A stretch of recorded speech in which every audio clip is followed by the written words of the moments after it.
much. Yeah. Good morning.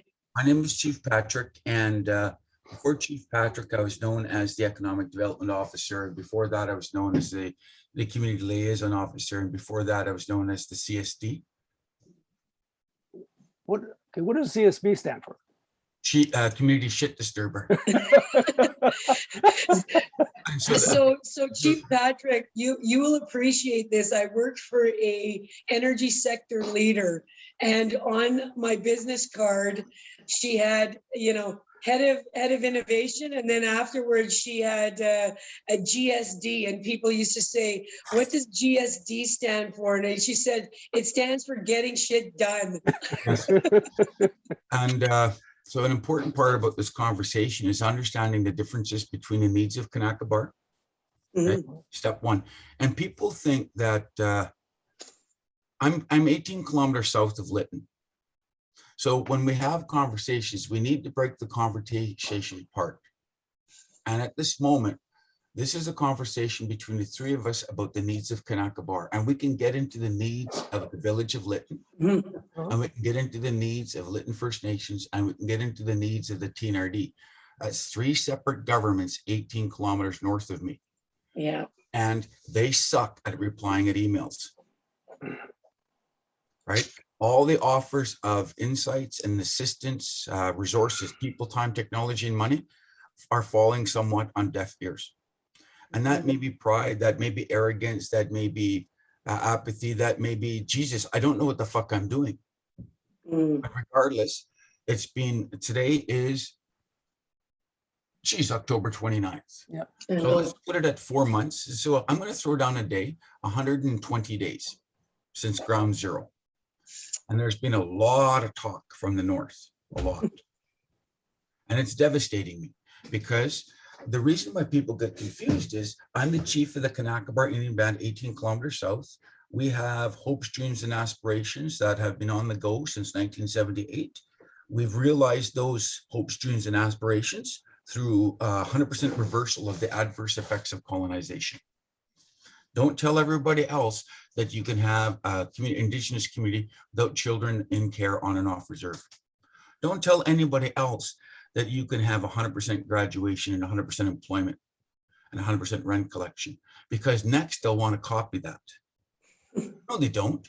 Is that innovative? So I always raise the first thing. It's just the director of innovation. I'll get to research in a second. Innovation. It's not innovative to go back to systems and products that work. 8,000 years, my community was self-sustainable, self-sufficient, and vibrant. Children in care for 8,000 years, right? We didn't have bailouts from Ottawa or Victoria. You got up in the morning and you took care of business, right? And then something happened called contact. And we get this new model coming, and it's called greed. We need more, now. And we did it on the backs of the Indigenous populations. All right. So this year, on July 13th of 2021, BC celebrated its 150th year as a province. And in maybe 2 years ago, Bill 41 adopted DRIPA. BC adopted DRIPA as the law of British Columbia. And so DRIPA and $1.95 will get me a cup of coffee at Tim Hortons. Because at the end of the day, nothing has changed for the Indigenous populations of British Columbia. We still have to fight tooth and nail for every advancement. I have to sit down here and take off my hat and say, please, sir, could I have some money? So I'm begging desperately for increases in ISK's nominal transfer dollars. I'm begging places like United Way BC for $1. So one of the problems here is, and I was trying to read an article the other day called Decolonizing Wealth. You know what? It was written by an Indigenous philosopher. And anytime you read a document that requires Wikipedia and a thesaurus is never a good thing. Because the one thing about people with PhDs, or two of them, is they like to use big words. All righty. So I chewed through it, but it basically says, and it was just an introduction to his book. Now, if I couldn't read his goddamn newspaper article, there's no way I was reading his book. But the message is the same. Indigenous people in BC and Canada survived colonization. We are marginalized, we're dispossessed, and so we don't have access to the resources, people, time, technology, and money. So somebody smarter than all of us comes together and says, hey, let's look at section Article 92 that says, why don't you guys help out?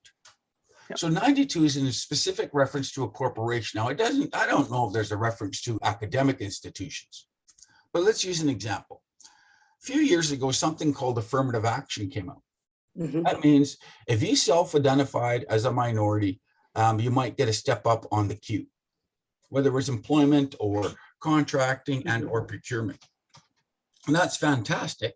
So let's say that I hire somebody who has been marginalized and dispossessed and to supply a product and or a service. And he doesn't know what the fuck he's doing. One. Two, he's late. And when he does put something in, it's substandard. Well, homie, don't play that game. We believe that any person who's qualified, competent, reliable, ready, willing, and able should be given a chance. But that doesn't mean I'm not going to sit down and supervise what they're doing. Our community demands legacy assets, shit that's going to last the next 100 years. I don't want something that's going to blow over the next time the wind blows. I don't want something that's going to burn the next time there's a heat wave. And I don't want something that's going to float away the next time it rains. And geez, that's happening an awful lot. Yeah, it's called climate change. So Trish, I did a presentation. I'm just going to go onto my website in case you hadn't seen it, because a lot of people like to research stuff. So on my website, home, presentations. So nobody tell me that they didn't know what's coming up. Under presentations, lifelong learnings. Oh, here it is. Climate change and extreme weather events, April 27th, 2021. So I was invited to speak to the engineers and geoscientists of British Columbia. Oh my goodness. And so you know what? There's 357 of them, and they all get this whack. That's called a Bannock slap. Okay? You're the fucking engineers and geoscientists of British Columbia, and you should know better. Yep. And if your client tells you to do something stupid, do this. Why? Because we build substandard product. Yes, we do. We really do. And the problem is, it's because everybody's trying to save. Oh, another one. Now, Trish, have you ever met David Suzuki? I've never met him in person. I've Did you listened know to a he's a lot of bit- his stuff. Right. So he's a bit articulate and he's a bit of a grandstander. So I threw my wallet at his forehead and he shut up. Apparently, they said it was the first time he'd stopped talking, much like me. Because he asked, how do we get British Columbians and Canadians to make the shift? Show them how to make a buck. Yeah. The problem is the buck has ended. One of the things about climate change and their extreme weather events is an ending of the status quo. You can't make a buck. Tim Hortons can't be open if their power is out or if they've flooded or they've burnt or they've blown down. Correct. Well, guess what? So we can be in response mode and rebuild the Tim Hortons. The problem is Tim Hortons burns down on June 30th, Tim Hortons floods on September 27th, and Tim Horton burns on December 18th. You can never get the goddamn thing back up and running. But if you had just goddamn built it right the first time, it would be running. Totally. So while BC is burning and BC is flooding and BC is blowing away, and then BC gets its super freeze, who gives a shit? 120 days ago, Lytton burned. And at Kanaka Bar, we sat down here and said, oh my fucking God, the rabbits got out into the cabbage. Why? Because we built and we've invested into sustainability, aka the legacy asset, and resiliency. Good. Okay. So when you make that investment in your tomorrow, you turns out you're going to be okay today. So almost everything we do at Kanaka Bar is at break-even point, or the operating costs are lower than your revenues, And as a result, we have to subsidize. Mm. As a government, we subsidize shit that's important, like air, water, food, shelter, energy, transportation, and communication. And there's always one more. I don't know what that one is, but I'm starting to get the thinking that I've invested in my membership. I build capacity. When it's fucking raining, my band members go out and clean the ditch. They don't look for Ottawa, and they don't look for Victoria. When there's work to be done, we get off our asses and do it. Why? Because I've given people the self-confidence and the inner self-belief over 30 years to believe in themselves again. Uh-huh. Now, our challenge is most of my band members are perfectly capable of moving to the Okanagan. So where's Trish Joseph currently? Where's this building at? Where I'm sitting right now? Absolutely. Right now, I'm sitting in my little apartment in Calgary. Okay, Calgary. So it is possible for the Kanaka Bar band members to move to Calgary to get a job. And you know what they say? Fuck that. Mm. I didn't grow up to build stuff in Calgary. If there's work to be done, we're going to do it here at Kanaka Bar. Yeah. Yeah. We don't leave our families. Trish, where's Harvard? Harvard is on the East Coast. I turned it down. Yeah, my daughter turned Harvard down too. Yeah, I got offered of a full ride scholarship, and I turned it down because I wasn't going to be able to commute. Yeah. When we found out where Harvard was, I went, meh, who needs a master's in law? Okay. Then in 2004, I was offered a unique opportunity to become a judge. And once again, it was 6 months training in Ottawa with a potential placement in Tuktoyaktuk. Wow. And I'm going, honey, what do you think? She says, good luck with that. You know what good luck with that means? I ain't going. So one of the problems with Indigenous people is they will choose their homeland and their families over career and economic opportunity. But I don't think people understand that. I would venture to say that you're right. I think there's a lot of things that people don't understand. And actually, they're not even willing to open their hearts to learn it about the Indigenous communities, to be honest with you. I agree. I think I totally agree with you. But and of course, it becomes a real wrinkle because in BC, there are 203 Indian bands, and in Canada, there's 633. And each and every one of them think and do differently. Each and every one have a similar colonial experience. But I can't speak to the communities on the East Coast who have been experiencing colonial practices since Cartier. Now, I love Cartier. Cartier came up something called the St. Lawrence Seaway today, named to Lachine Rapids, and named it Lachine Rapids because he said, I think China's on the other side. All right. So I have no idea what the Indigenous word for those rapids are, but I know that in Quebec, it's called Lachine or China. So the thing is, Christopher Columbus was lost and he found the Hispaniola in 1492. And one of the jokes we have here at Kanaka Bar is I'm glad he was looking for India, not Turkey, because we would all have a turkey card. Right? So there it is. See this? I am a status Indian, not a status turkey. So how do we sit down here as the Director of Research and Innovation, deal with the complexities of a non-Canadian, pan-Canadian Indian? My system of governance is Cookbee, but introduced was the system of chief. So for those people who understand the old governance model, I'm known as Cookbee Kanaya, but very few people will say that because they don't understand the old leadership structure. And on May 15th, I was given the grand privilege of getting this off the internet. It says Patrick Michelle Chief. So I downloaded it off the internet. Okay? So now, not only am I Cookbee Kanaya, I'm Chief Patrick.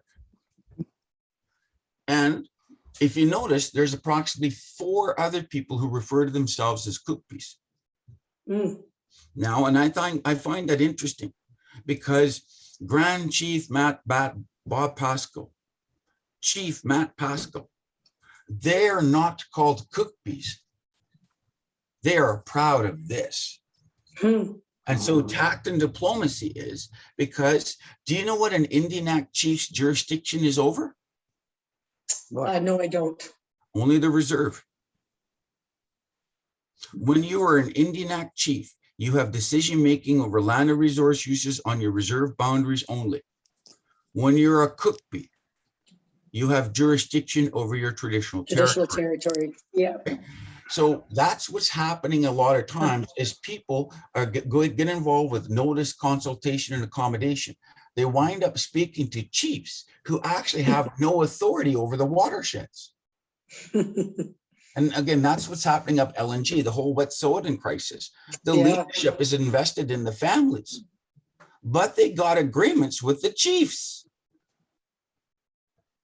And so what you've got here then is as we venture in with an AAC product and or we venture in with a school, how do we navigate that complexity? Yeah. I don't know. I like to say, get your ass to the closest fucking community and ask them. Seriously. So for Yeah. example, you can go on Google Earth and you can hit a layer and it says Indian band and reserve. Yeah. Right? So just get to the closest. I call it the proximity test. Get to the closest band, and the farther away, the less right they have. So, but this is my governance model. So Trish, the only person that Dawn and Trish are going to talk to about anything in what's called the purple polygon area is me. Okay. Right? Perfect. When it comes to Lytton's recovery, you need to talk with Chief Janet Webster and her counselors because they're not known as cook bees, right? They're known as chief and counsel because even they don't really appreciate this concept. Yeah. And the reason being here is Elephant is an amalgamation of close to 20 villages and each one had a cook bee. But Gotcha. through forced amalgamation, they created the Lytton Indian Band. But then the Lytton Indian Band changed its name to the Lytton First Nations. I'm going, well, but you're not a nation. You are a community that makes up the nation. So one of the things, again, people talk about it is there's something called over here called the Intlikapan Nation.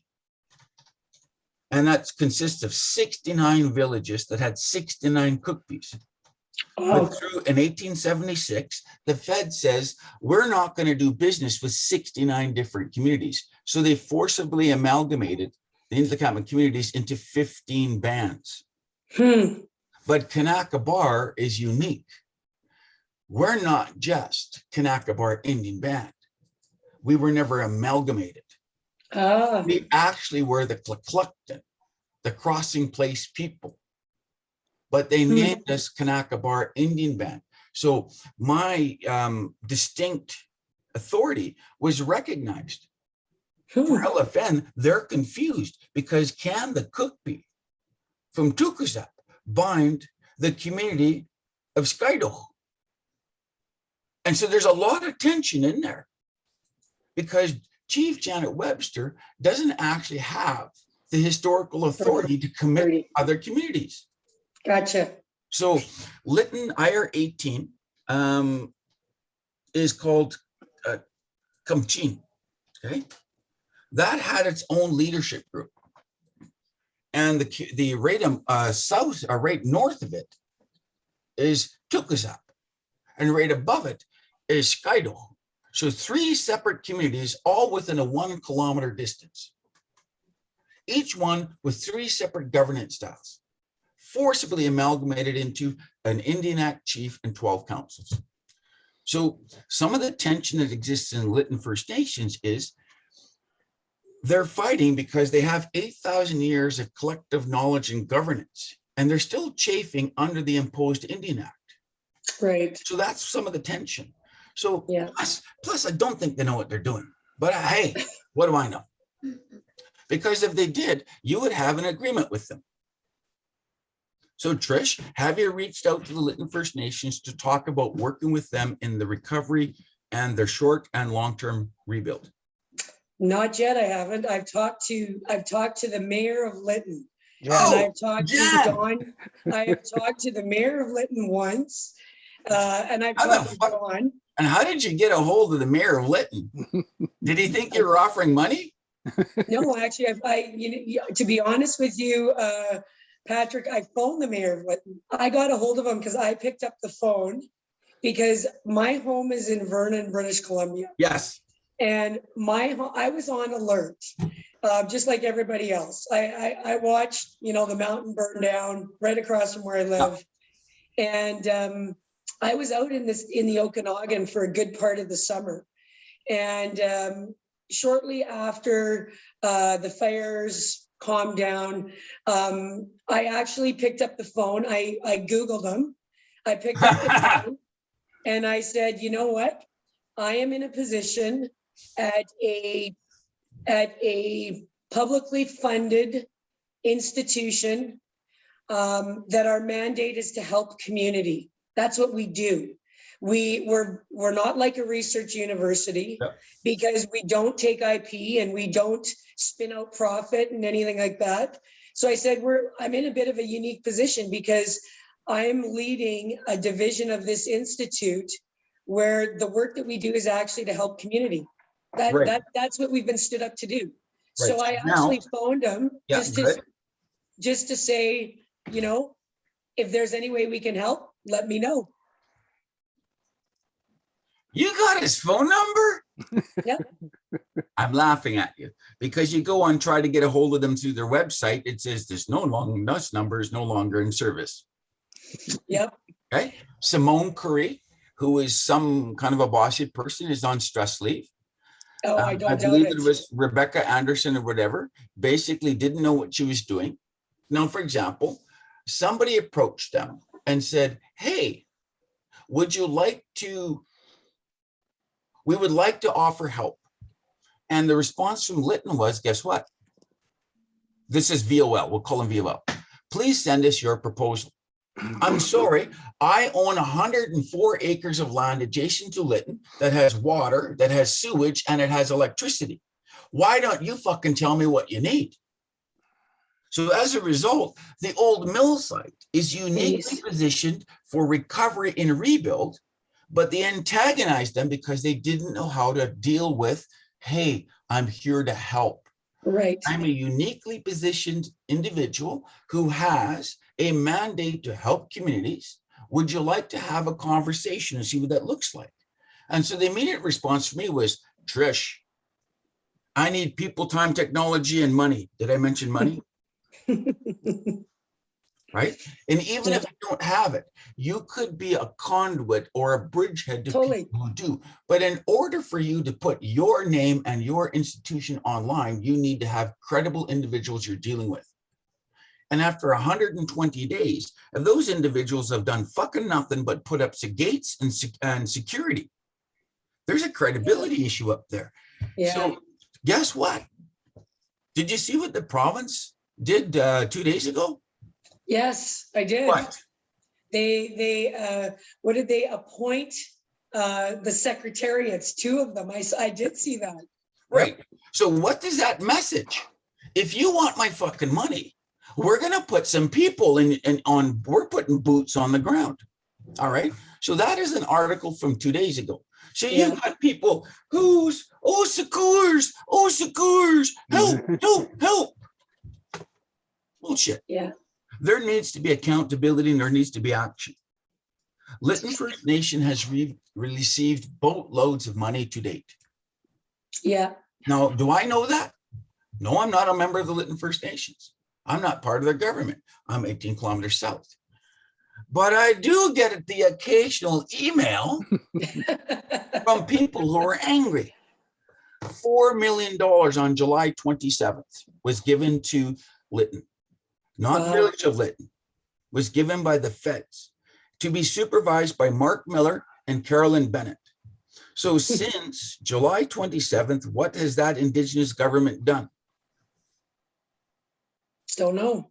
No, security guards and blue fencing. And not even native security guards when you had 38 of them trained, right? Wow. Yeah, so I had a lot of security guards that were trained. And so I used to put on security courses because when people would come through, they'd say, hey, look, do you have any security? And I would say, yeah, I can throw you I can throw you out a security guard, but the problem is they need to be licensed. So I used to license security guards. It's almost like I saw security guards. So guess what? What's a security guard do? Sit and sleep? I don't know. It pays. I was the highest paid security guard in Chilliwack at $12 an hour. And I never slept once. But in 4 years, I never also had a problem. Why? Because I got off my ass and I walked, and I'd see Don walking down the street with his black jacket on, and I'd say, that guy looks suspicious. So I'd cross the street and say, hey, my name's Patrick. How you doing? And Don would say, what the fuck? They've got security here. And he would fuck off. He was going to go defecate or urinate or shoot up or, go do some business behind the alleyway with a partner, right? Whatever it is. So my job was to be visible. And in 4 years, never one altercation. Okay. I was in Lytton the other day and I saw the security guard sitting in his car and the windows were steamed, and John and Jane Public were parking in downtown Lytton and going into people's yards. Wow. Yeah, I'm going, oh, Jesus, I should probably go wake up the security guard. Not my job. You think I give a rat's ass if people go out and dig through people's ashes? Jeez. So the thing is, you look at the substandard performance and delivery that has been articulated to date. Now, I'll give you an example. I know from my sources at the railroad that $40,000 was provided to the village of Lytton to get the water treatment plant back up and running. How'd that work? At the public school system has water, but it is considered toxic. All the people who didn't leave are now gone. They have a water system because when the power came back on, the reservoir filled back up and they never turned the valves off. So the thing is, in 120 days, they didn't do any water testing. So they've announced yesterday that they're about to commence water testing. Just turn your fucking chlorinator on and everything will be golden. But what we find out, though, is that the village of Lytton actually didn't have a water treatment plant operator. They had an electrician. So that was a bit of a news. So before June 30th, water was being provided to all the residents of Lytton, including IR-17 Skaido and IR-18 Clickamchin, by non-qualified staff. I'm just saying, I mean, gee, if you don't have qualified staff and an important physiological foundation of life, you should probably make that a priority. Jeez. So at least they've committed this week to getting the water tested. 120 days later. Now I'm thinking that Jennifer Rice and Mr. Rowley Russell will come in and they're going to demand some sort of accountability. Yep. Okay. Now we also got EMBC, ESSS are now putting 2 more boots in the ground. We've got a Scott McDonald and a staff member called Alyssa, if I'm not mistaken, also coming in. So now the province is not usurping Village of Lytton. But if you want my money, I'm giving you the human resources you need. Because from July 1st on, the Village of Lytton could have hired qualified, competent, reliable staff, but they chose not to. There was always an opportunity for the Village of Lytton to bring in qualified, competent, reliable staff. People who, after the talking was done, were going to do, and every Friday. So on Monday, they said, this is what we're fucking going to do this week. And on Friday, this is what we did. Yep. So that's where we're at today. Wow. The possibility that we're going to have boots on the ground action. Now, I said it's a possibility. Didn't say it was a reality. Time will tell her whether or not the announcement of Jennifer Rice and Rowley Russell, the announcement of the Scott McDonald and his staff will make a difference. But you know what? Now, Trish and Don may actually have somebody who's going to reply to text, phone calls, and emails. So we're hoping that with the appointment of qualified, competent, reliable staff comes better communication. So Jan is a friend of mine. Janet is a friend of mine, as is Oliver Council. I've known all of them, all of their lives, and they've known all of mine. There's probably a reason why they don't invite me into their table. Because I probably is because I demand transparency, Yeah. demand accountability, right? Right? Because that's the thing. I don't suffer fools very well. Do you know, Trish, how long I'm a cook be? No. 30 days. Yeah. Underneath my traditional governance model, I can lead for 30 days. Okay. So I face recall every 30 days. So every third Thursday at 5 o'clock, I give my membership, regardless of residency, a verbal look forward and a verbal look back. This is what I accomplished over the last 30 days. This is what I'm going to do over the next 30 days. Wait, there's more. An infomercial. Just to ensure that in case you missed a couple of meetings, you should go onto my fucking website and read what it calls summer and winter plans, which is, this is what I did over the last 6 months. This is what I'm going to do over the next 6 months in writing. Amazing. Right? And the former chief, James Bank, was chief from 1973 to 2014. Wow. If you know what you're doing, there's no reason to throw your ass out. Mm-hmm. So I'm chief until I die, resign, or they throw my ass out of the office. And I have a 30-day mandate. And I can damn well bet that next Thursday, whenever that is, we'll call it the 18th, I'm going to be announcing a special relationship with SAIT. And they said, isn't that what you had to write to get into law school? No, I said, that's SAT. Oh, no, that was LSAT. So, Right. well, who's SAIT? Wow, they're this incredible entity. They have a director of research and innovation who has a mandate to help communities. All right. What do they want? Because now it's looking a gift horse in the mouth. What do they want? Do they want my fish? They want That's to sit on my right. couch? What do they want? I don't know. I think from based on the MOU, it just basically, we just agree. And we're going to work together and look at certain things. Yep. So You got it. what we have here is SAIT. What is NAIT? NAIT is my sister in Edmonton. Northern Alberta Institute of Technology. Northern Alberta Institute of Technology. That is the sister entity in Edmonton. Fuck, why do I have 4 band members at NAIT and none at SAIT? Yeah. Because Dawn and I didn't connect me with you soon enough, for God's sake. Well, yeah, I can't put students into entities that I don't know exist. Even me, I cut checks to NAIT every month. What? But this isn't a What? Okay. recruitment. See, This now isn't recruitment. that oh my goodness, Patrick, that pains me. Okay, so let me Well, no, give you but do you know why? Because my membership live in Edmonton. Gotcha. Okay. Does SAIT have a school in Edmonton? No.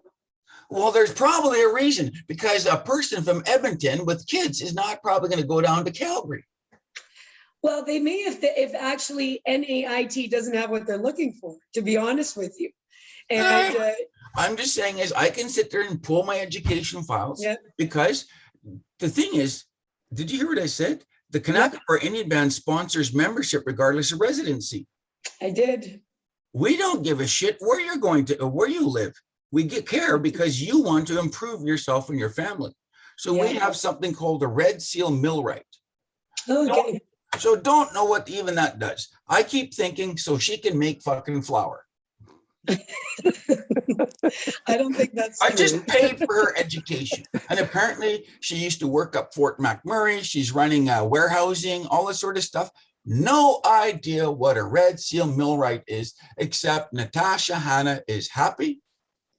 She's got a husband, she's got 2 kids, and she's gainfully employed. Now she's back in school. Now, what is she taking? Probably project management or some wanker danker stuff like that. Again, you know what the problem with Natasha Hanna is? No. She lives in Edmonton, not Kanaka. So I have to hire millwrights and project managers because my band members really like towns with Tim Hortons, Walmart, 7-Elevens, and apparently mega malls. Wow. So I offer to all residents Kanaka Bar membership, Water, air, food, shelter, energy, communications, transportation, and whatever else. I don't offer all the bells and whistles. Mm. But you know what? My wife asked me this morning, it's raining. Do you think it'll be okay if I go to Kamloops? We're only 2 hours away from all the bells and whistles. One thing Yeah. Lytton Knights liked was the fact is we didn't have all the shit that everybody liked.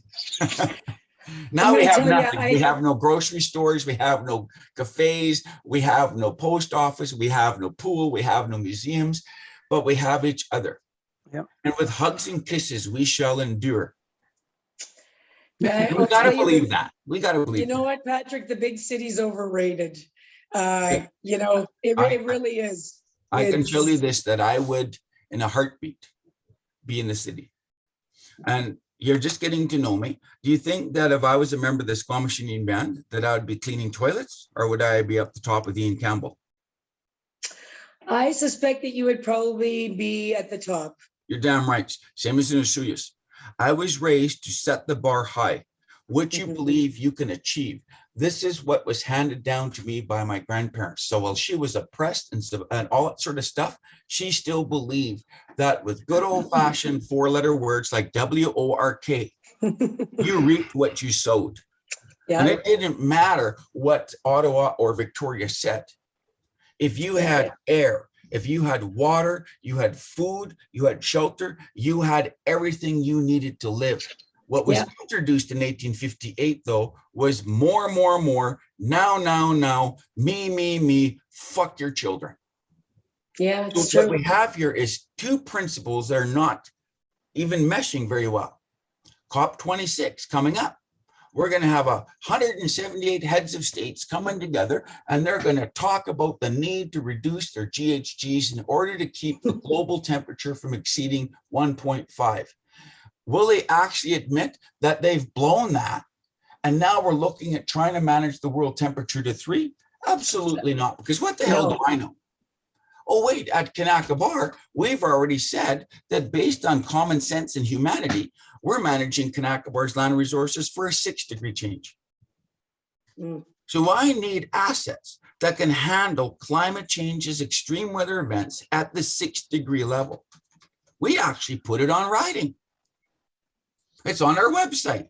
It's called the Climate Change Assessment and Adaptation Report. Yeah, So don't tell the rest of the world, because right now they want just one more day, one more week, one more month, and one more year of status quo. So you have this tension. I just need one more year of the good old. So as a result, we've spent 30 years investing in our future generations, and we're dealing with how humanity who's addicted to yesterday. And I'm forecasting then extreme response mode for everybody globally. Now, this will be coming out at COP26. So here's the guy here who doesn't have Bozo the clown hair. These are called my devil's hairs. So I spent 5 hours on a virtual meeting, which was reported for Belgium reporters. On Saturday, BBC sent up their videographer team from New York City. awesome. Oh no, it's going to be terrible. Justin Trudeau and his new skyscraper monkey Minister of Environment are going to COP26. And the first thing they're going to do is going to get kicked right in the fucking ass by Chief Patrick. Do you know who Chief Patrick is? Yes, but I haven't been listening to him for the last 6 years. Yeah. Because that Yeah. guy doesn't know nothing. And Minister Heyman, he's going over with staff. Now I'm going to phone Minister Heyman. He's my Minister of Environment. He's George. going over with staff. George, just you know, I'm giving you a bit of a heads up. I'm not doing it for Canada. I'm telling you, there's a shitstorm of reporting coming.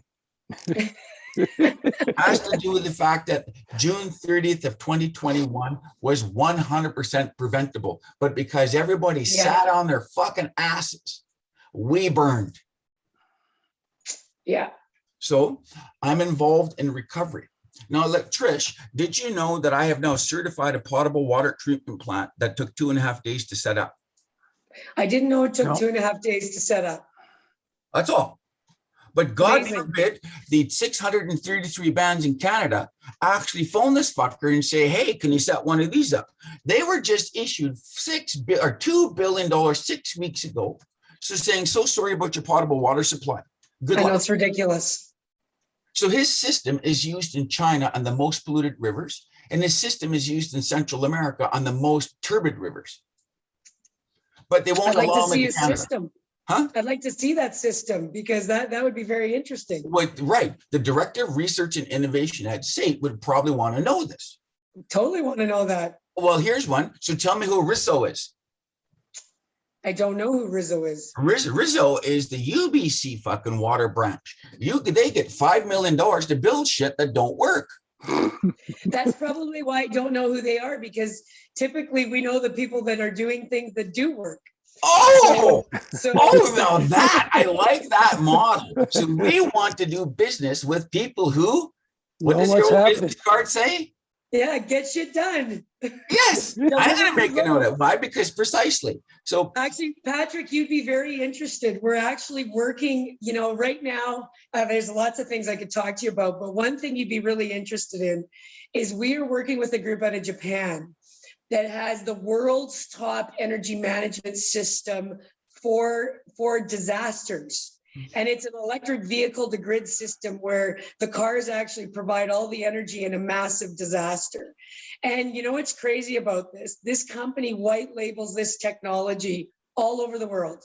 Mitsubishi, GE, every company that you can imagine that is involved in energy management, behind them is this company called IKS Energy. And it is a group from Japan. And where they started working actually in North America was Indigenous nations in Ontario, to believe it or not.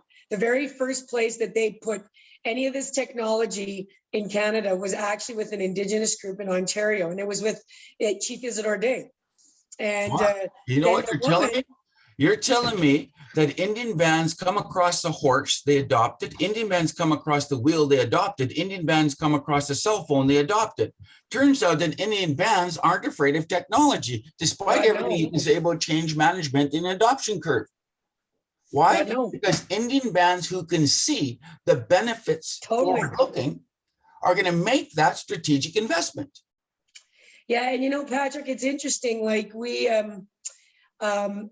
I come from a completely different perspective because I've never been in an institution or a government role my entire career. I've only ever worked on the other side of the fence, right?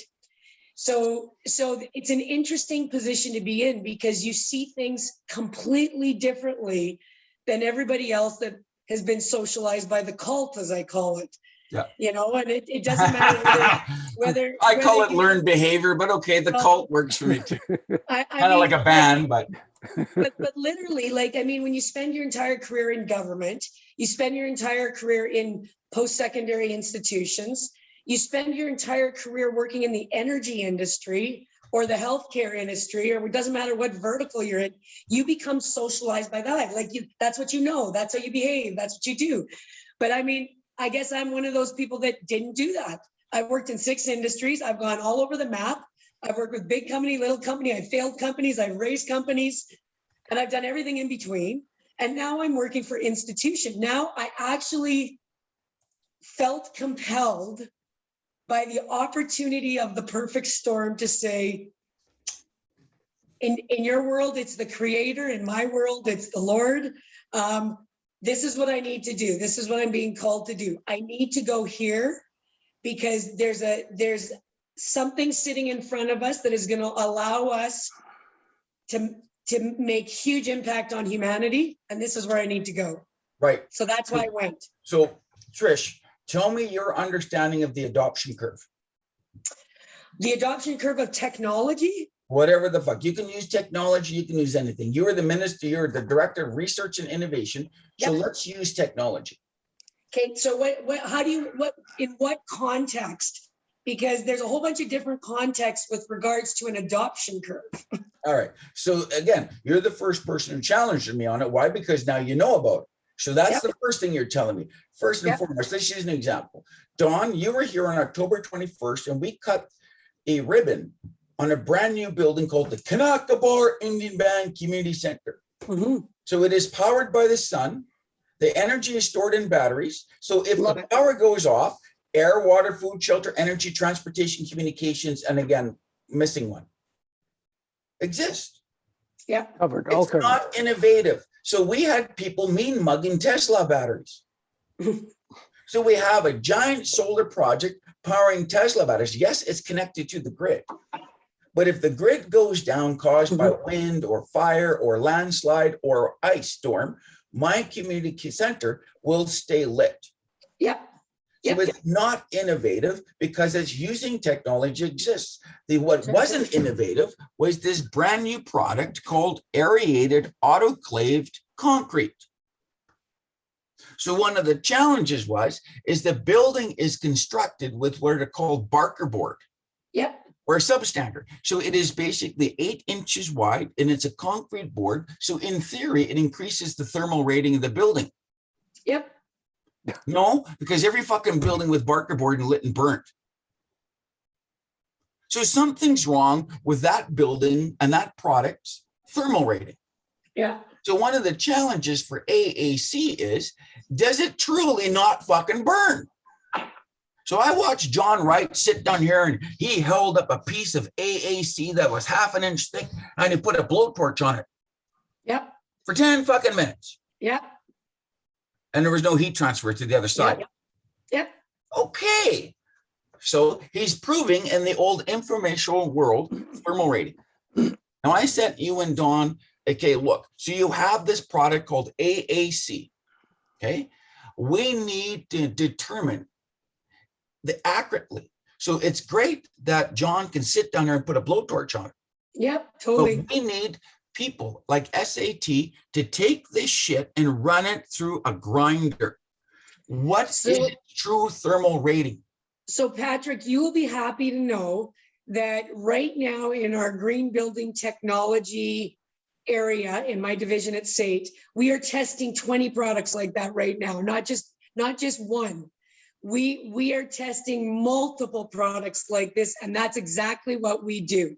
We test their flexural strength, we test their thermal, we test whether they can become a battery. And in fact, the thing that I will tell you that makes our institution, SAIT, very different than our other brother at BCIT or our sister at NAIT or our sister at Sask Polytech, because these are all of us across Canada, is that we have figured out that we can no longer look at things independent of each other.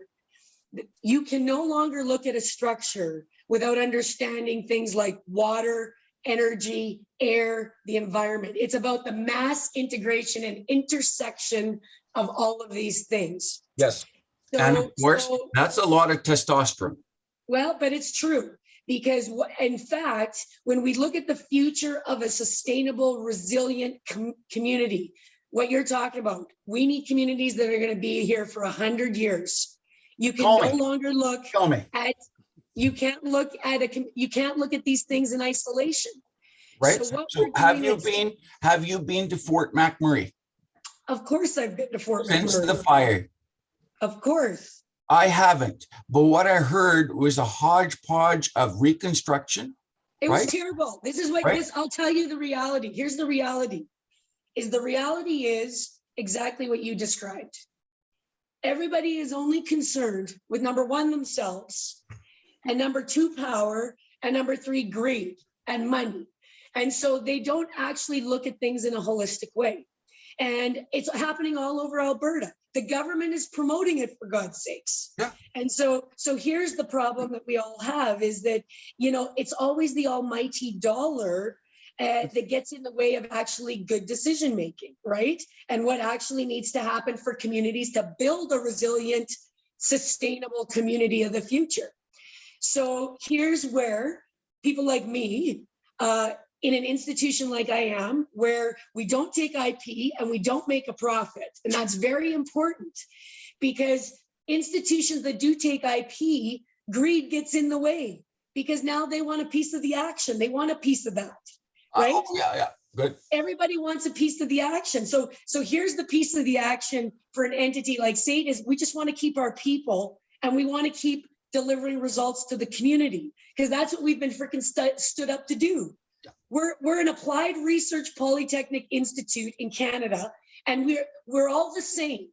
Canada has what nobody else in the world has. It's unbelievable. We have this incredible engine called the Polytechnic Institutes that have been stood up by taxpayers' money. We've all paid for it. They have unbelievable expertise and infrastructure, and they're connected all across Canada to help communities like you. You know what? We're I'm here making to you help. laugh. Sorry, I got to interject. It almost sounds like you have this incredible team. It's kind of like how we think of climate change scientists. We have them, but we don't want to listen to them. Well, but actually, Patrick, it's worse than that. We don't know how to use them. We don't even know. Number one, we don't even know what we got. So here's the snapshot of Sait. Yeah. Sait is an institute that has $425 million worth of technical infrastructure. I've got a division of 82 people that cross every one of these areas: energy, water, structure, the intersection of all of them. We've been stood up to help the community solve their problems and move technology to a space where it benefits the people. The collective we doesn't even know what we got. I had PCL Construction into Sait. And I said, do you actually know what's here? Do you know what we have? Do you know how we could help you as a big constructor? They looked at me like I was an absolute Martian after I left, because It sounds like the conversation you're going to have with NRB. But I'm jumping ahead of myself. You know what? They had no idea what we had. And I said, here, listen, do you want to know why MIT is known as the #1 innovation engine in the world? Do you want to know why? Because people know what they got, and because they deliver results, and because the biggest reason why is when MIT stood up their model of how they work to drive things, the very first person they went to was the community, the people, the industries, and said, here's how we're going to help you. Here's the value that we're going to deliver to you. Well, we kind of missed that point, because what we've done is we've sat and waited for the government to tell us what to do. And we've been doing it. You are so, you know what? There's so many ways you're speaking my language, because here's Patrick, I tell the government what to do. Just, that's how I tell the government. So here's the thing. I go to Sait, and I mean, I needed a lot of convincing to leave my tech company to go to Sait, because I'm like, you're asking me to go to government. And this is what I think of government. Because government, and I am very passionate about the Indigenous communities, because not only have I worked with lots of them in my career, in 30 some odd years, I've worked with many Indigenous communities, but I grew up as a child with a set of grandparents that fostered 35 Indigenous kids. And so every summer I went out to the farm in Saskatchewan, and what was there when I arrived was my new brothers and sisters and cousins in all of these Indigenous kids that my grandparents fostered on their farm. And we worked side by side with them. We worked side by side with them all summer. And because we were kids, we didn't have any of the around us. But what's happened since then, so there's an attachment there, and it came when I was a child. And what happened? This isn't something that, hey, this is sexy, it's in the news now, there's an attachment. So you sat down there and grew up in a similar environment with 35 other people. You are now the director of research and innovation. Yeah. Where are the other 35 people you grew up with? Well, some of them have actually gone. There's a number of them that went to university and are working in industry. But I will tell you, Patrick, that the majority of those young people that my grandparents fostered, they're in the various environments of their reserves, their communities, and they are not in. I have no idea what they're doing now, to be honest with you. I've lost touch with many of those people when I was a child. But if you ask me if I could predict where they are, I would predict that they're not where I am. Yeah. Number one. Yeah. And the thing is, why? Because we're products of our socioeconomic environment. But every time, let's use an example. Have you ever read the book Dances with Dependencies by Calvin Helene? No, I never have. Okay. So have you ever heard of the expression Silencio Bruno? No, I never have. Okay, so this is important. So I was in college and a young man was in first year law school, and he came to me and I shared with him stories like I'm sharing with you. And he wrote it down in a book called Dances with Dependencies. Okay. And one of the things he shared is that we talked about was called the Indian crab story. And I will share that with you. And if you get that book, it's an easy read. And it's basically Indigenous people are fostered to believe in dependency.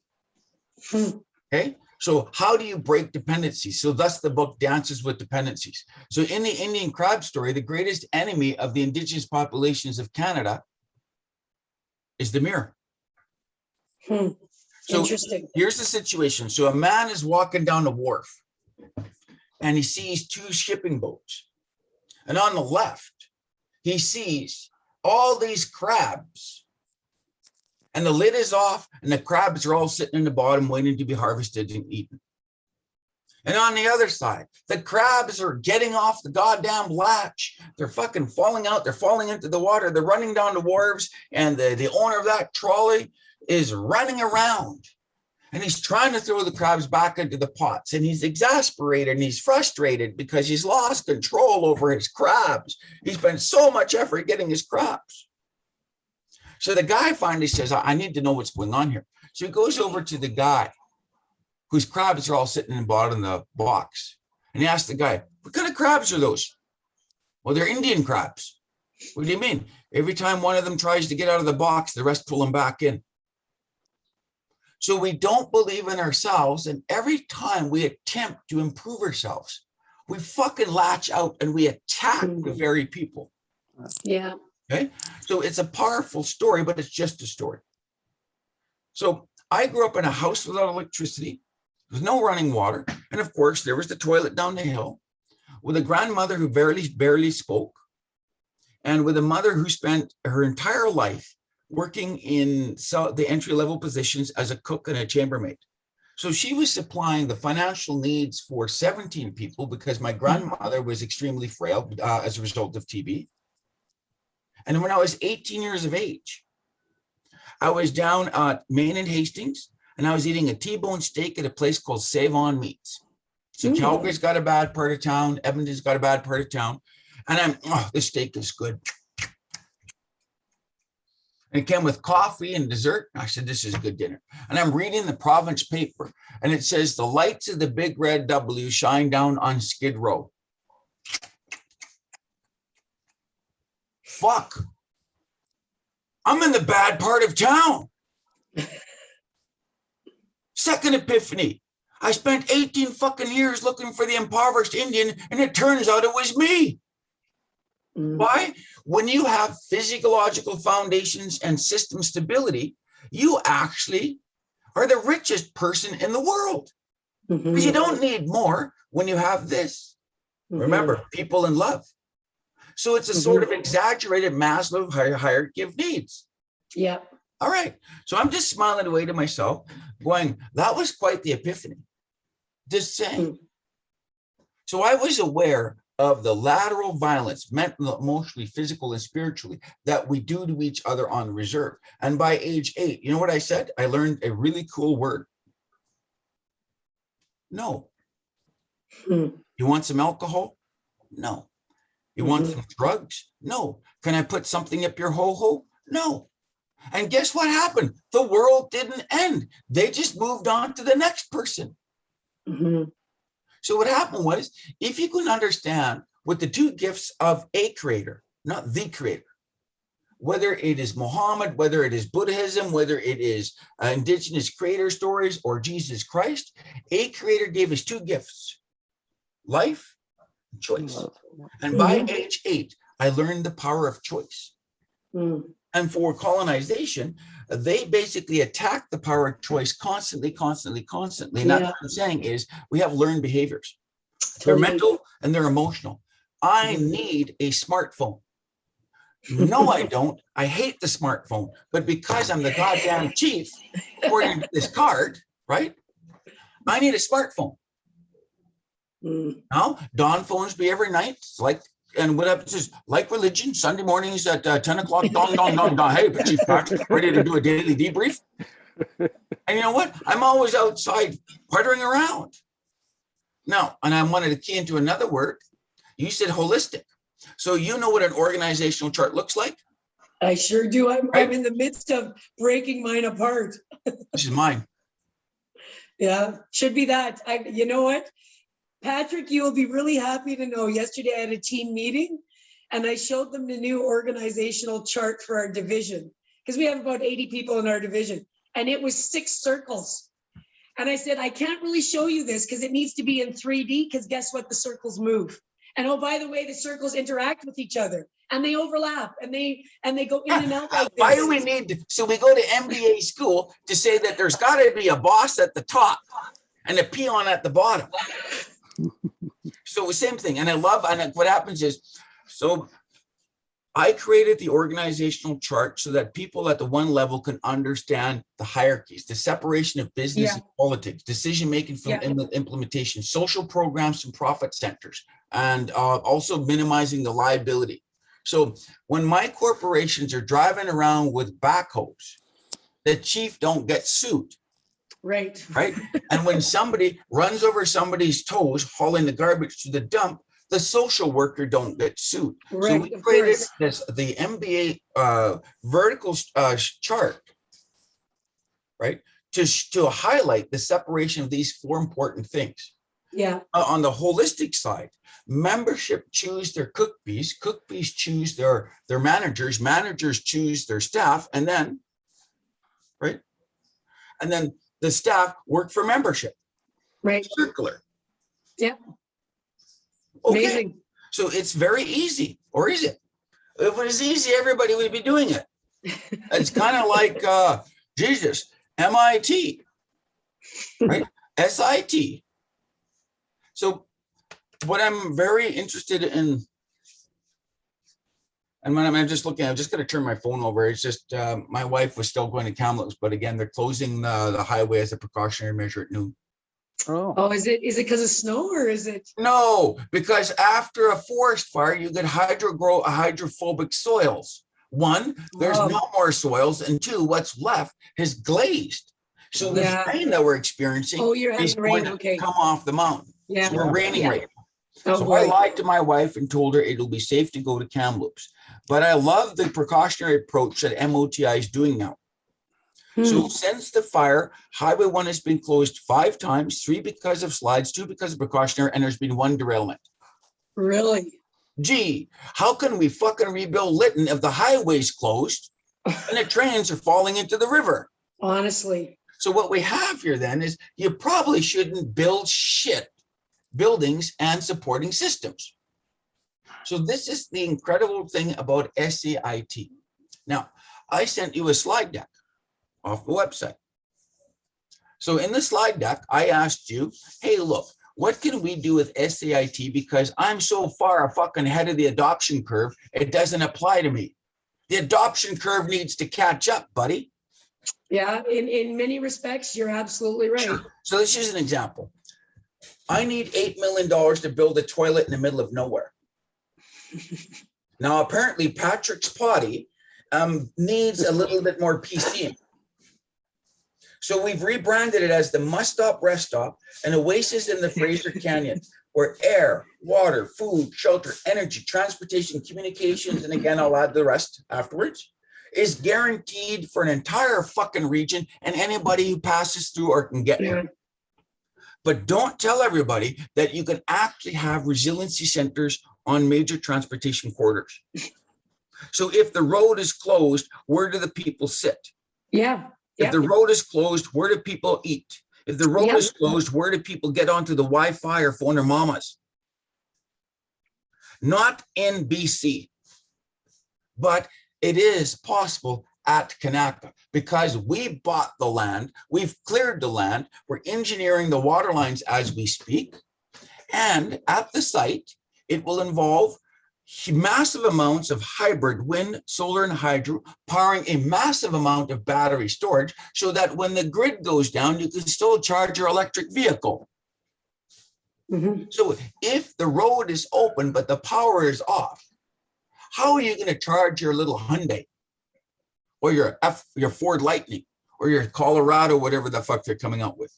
You need to be able to get to Kanaka Bar and hopefully get to the next charging stations if the range of vehicles is 400 kilometers. So you kind of need to build these resiliency centers every 200 to 400 kilometers. No, we need the first one. Yeah. So task number one for Trish Joseph, Director of Research and Innovations, is to call up Richard Branagh, Elon Musk, Bill Gates, or some other fucker with a lot of money and say, brother or sister, I need $8 million to do something absolutely credible that will show humanity that the solution is right there. And the answer is you don't need to get a hold of those guys. We need to get a hold of Jimmy Pattison. Yep. He's British Columbia's richest man. Yep. And here's what he said. At age 93, I want to give my billions away, but I need to give it away to something that's going to make a difference. Yep. Now, I don't know Jimmy Pattison, and maybe Don does passing it, or maybe Trish does, but how do we get a hold of a man with billions? You need credibility, and I am not credible. I swear too much. I'm animated. Oh, but I just got a Lifetime Achievement Award for my work in climate change, but don't tell anybody that. If you read my speech, I may have sent it to you. When I was notified, I was mortified. Why? Because I have extreme imposter complex. I went to residential school and I lived in a house without electricity. I shouldn't be on this Zoom call. You think that didn't have influence on my Harvard or my judgeship? Somebody's going to eventually find out that I'm a fraud. Silencio Bruno is the most recent Disney movie called Luca. Yeah. And in Luca, the boys are saying, I'm afraid to leave the ocean. And they came up with an expression. Every time they got racked by doubt and fear, they would just say, Silencio Bruno. So they named their fear Bruno and yelled at him in Italian. on occasion, sometimes for about 5 minutes a week, I allow self-doubt into my heart and in my mind. And I look at second guessing. And then I get a cup of coffee, I have a smoke. You don't need to know what I scratch, right? And then I say, Silencio Bruno, and I get back to work. You got to get shit done. Okay? So you can't Patrick, talk, you can't plan. So number one, young lady, can you help me find $8 million? We have a brand new federal government who's looking for a quick win. Okay. Yeah. And I need somebody, because Trish, I need SAT to understand this model, because it is a model that can be replicated across Canada. So we need to get that initial project seed funding. Now, so this is what I need to do. I'm going to tell you what I need to do first here. I'm just saying it's step one, because there's more. I'm like a commercial. No, but if we want to get shit done, we got to start with step one. Yeah. So you named it. Step one is understanding what we've got here, and what we can deliver, so that we can understand the pathway to the success. Absolutely. And so, I mean, yes, this has been amazing. Right. So now I'm going to be in BC in 1 week. You and I are going to sit down and we're going to spend some time together. Right. So and yes. So I wanted you to see this, because I've sent you a document, because what you need to do is, so do you remember a guy named Simon Sinek? Yeah, I know Simon Sinek I love him to pieces. Right? I don't know him, but you know what somebody did? They sent me a video one time of him speaking at a TED Talk in New Sound. I said, what's a TED Talk? I was thinking about the caustic, profane bear. Right? So when I think of TED, I think about a swearing bear. So somebody said, after listening to you, I'm reminded of Sinek. Yep. And all my life, I've believed in the why. Yeah. I've never cared about the who, what, where, how, and when. All I've believed about is the why. So somebody said, listening to me, they're mindful. So they sent me this link, and I was going to say, Simon, you bastard, you stole my speaking notes. Okay. Start with why. Right. So here's the situation. So I handed out to the federal government a document known as Building the Fraser Canyon Resiliency Hub, shovel-worthy projects, June 26th of 2020. Okay. Okay. So it's on the website, and they're easy reads. What I've sent you is an easy read.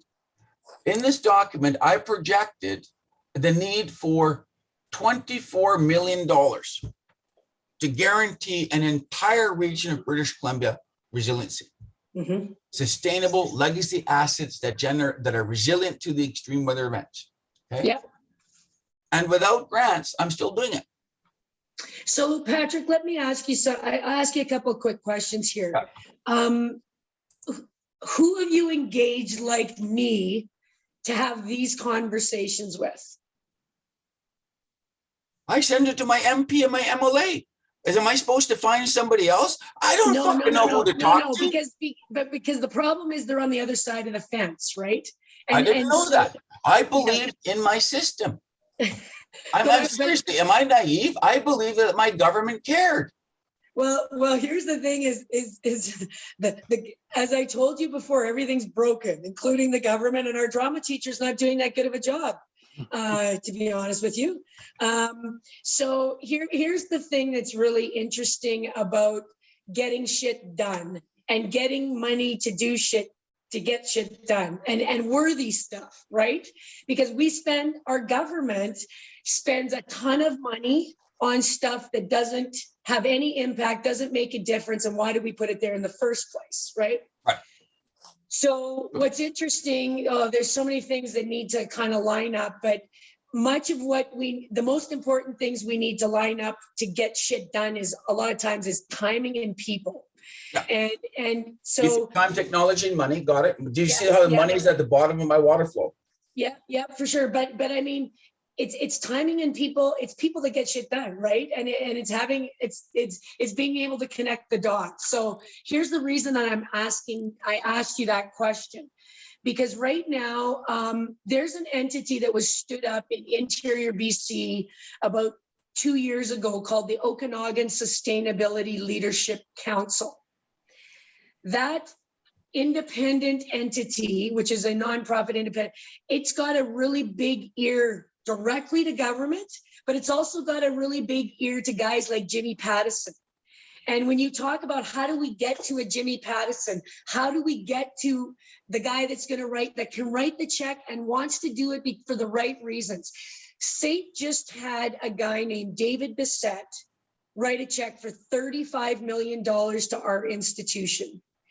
And that is his legacy. This is the Pattison of Alberta right now. And this is only baby money for him because he's got a lot more where that came from, this David Bissett. And he gave the money to Sait because he wanted this legacy. And his legacy was attached to the digital revolution, the digital world. How do I ensure that the next generations can participate in this world that we're getting, it's the onslaught.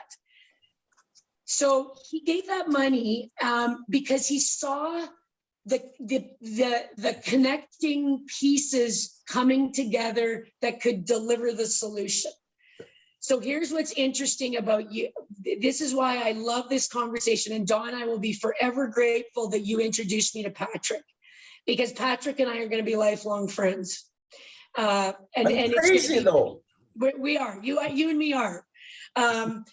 Because this is the piece, this is the purpose-driven part. This is the start with why. This is what we can do, and this is how we do it, and here's the people and everything else. And now it's connecting the dots of who else needs to know, because if we think we're going to rely on government to do it, it's not going to happen.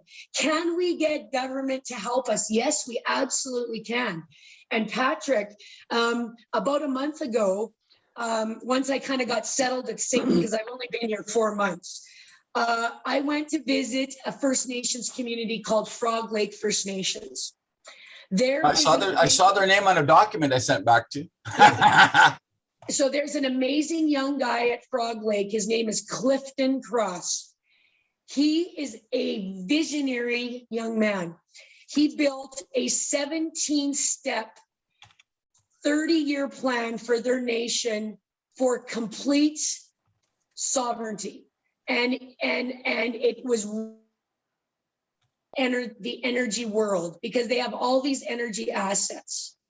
And so he built this 30-year plan, 17 projects. We're going to develop hydrogen. We're going to do. I went up, I got in the car. First, I had an introduction like this with him and his chief, you know, the one that's the actual chief of the reserve. Okay, so he had tact and diplomacy there. Right. So we have to remember, Chief James Frank couldn't work a computer or a cell phone. Do you know what happened on May 2nd, 2015? No. Many of the chiefs around here said, now, Patrick, you have to sign the letters you write. Yeah. In every community are catalysts for change like me. Yeah. And I shook off the crab story and said, no, you can't do that. Yeah. I believe. And while it's not, and what happens is that I built a team around me to make sure that my belief is not misguided. So I've created a team of people who I trust because it always has to be the same thing. Is this exacerbating climate change? No.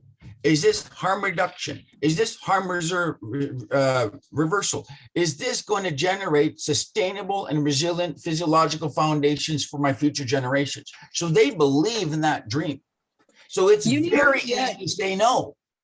So you know what? Number one, Patrick, you need to meet Clifton because boy, oh boy, you guys are so aligned. So we had this discussion with the chief and council, just like this on Zoom with Clifton. It was an introduction to who the hell is Trish Josephs and what is Sait and what are you guys doing and why are you here and all of that. And then the chief said to me, so what's next? And I said, well, here's what's next. I'm getting in the car and I'm driving up to see you. And you and I are going to sit and we're going to talk. And that's what's next. And so then, you know what he said to me? He goes, okay. He goes, I like that because we believe in that. We have to start with the foundation of trust. When are you coming? I said, well, when do you want me to come? And this was a Friday at 10 o'clock. He said, I want you to be here Monday morning at 9. I said, okay. So I got in the car and I drove. Sure. And I'm just saying the same thing. So what happens here is I didn't go to Toronto. If you didn't read that speech, I waited until the last possible minute. And when they released the press release saying that I was a Lifetime Achievement Award next to Elizabeth May, they released that. That's when I told them I wasn't showing up. Why? Because I was a little fucking busy here. You don't chase after accolades.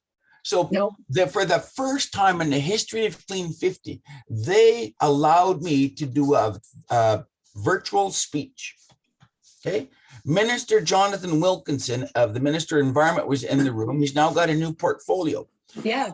He was there. John Kidder, Elizabeth May's husband, showed by last week saying Elizabeth was looking forward to it. So I'm known as this invisible mover and shaker. Despite how histrionics I am and the language I've chosen and the analogies that I pick, I don't think I've ever crossed a line and hurt people's feelings. Now, I've been in presentations where 4 to 6 people will get up to leave because I hurt their feelings. That's not my issue. That's theirs. They're already made a decision that they don't want to look at alternatives. They've already made a decision that they know what's best for their community. Because when I speak, and I can speak for an hour without repetition, I can speak for an hour without redundancy. I'll give you another story. I was at an event by SFU, and it was supposed to start at 7. It was supposed to go till 9. And there were 3 speakers. So I'm there at 5:45. People said, who are you? As I'm helping pack up the tables. Oh, I'm going to be participating in this event. So I helped them set up the fucking tables. I handed out the brochures and people were coming in and they're looking for this speaker called Patrick Michelle. And when they called out my name, I put my goddamn tie on and suit jacket on, said, hi, my name is Patrick. But when you engage the people there, you're listening and you're getting a feel of the audience. What are their expectations?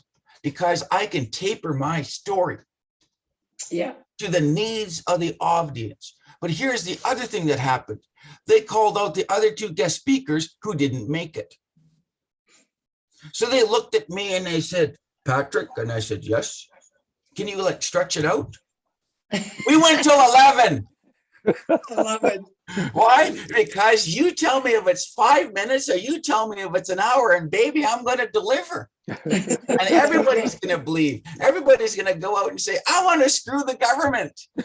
No, you don't. When I talk about legal anarchy, we do need government. And it may be broken and may be flawed.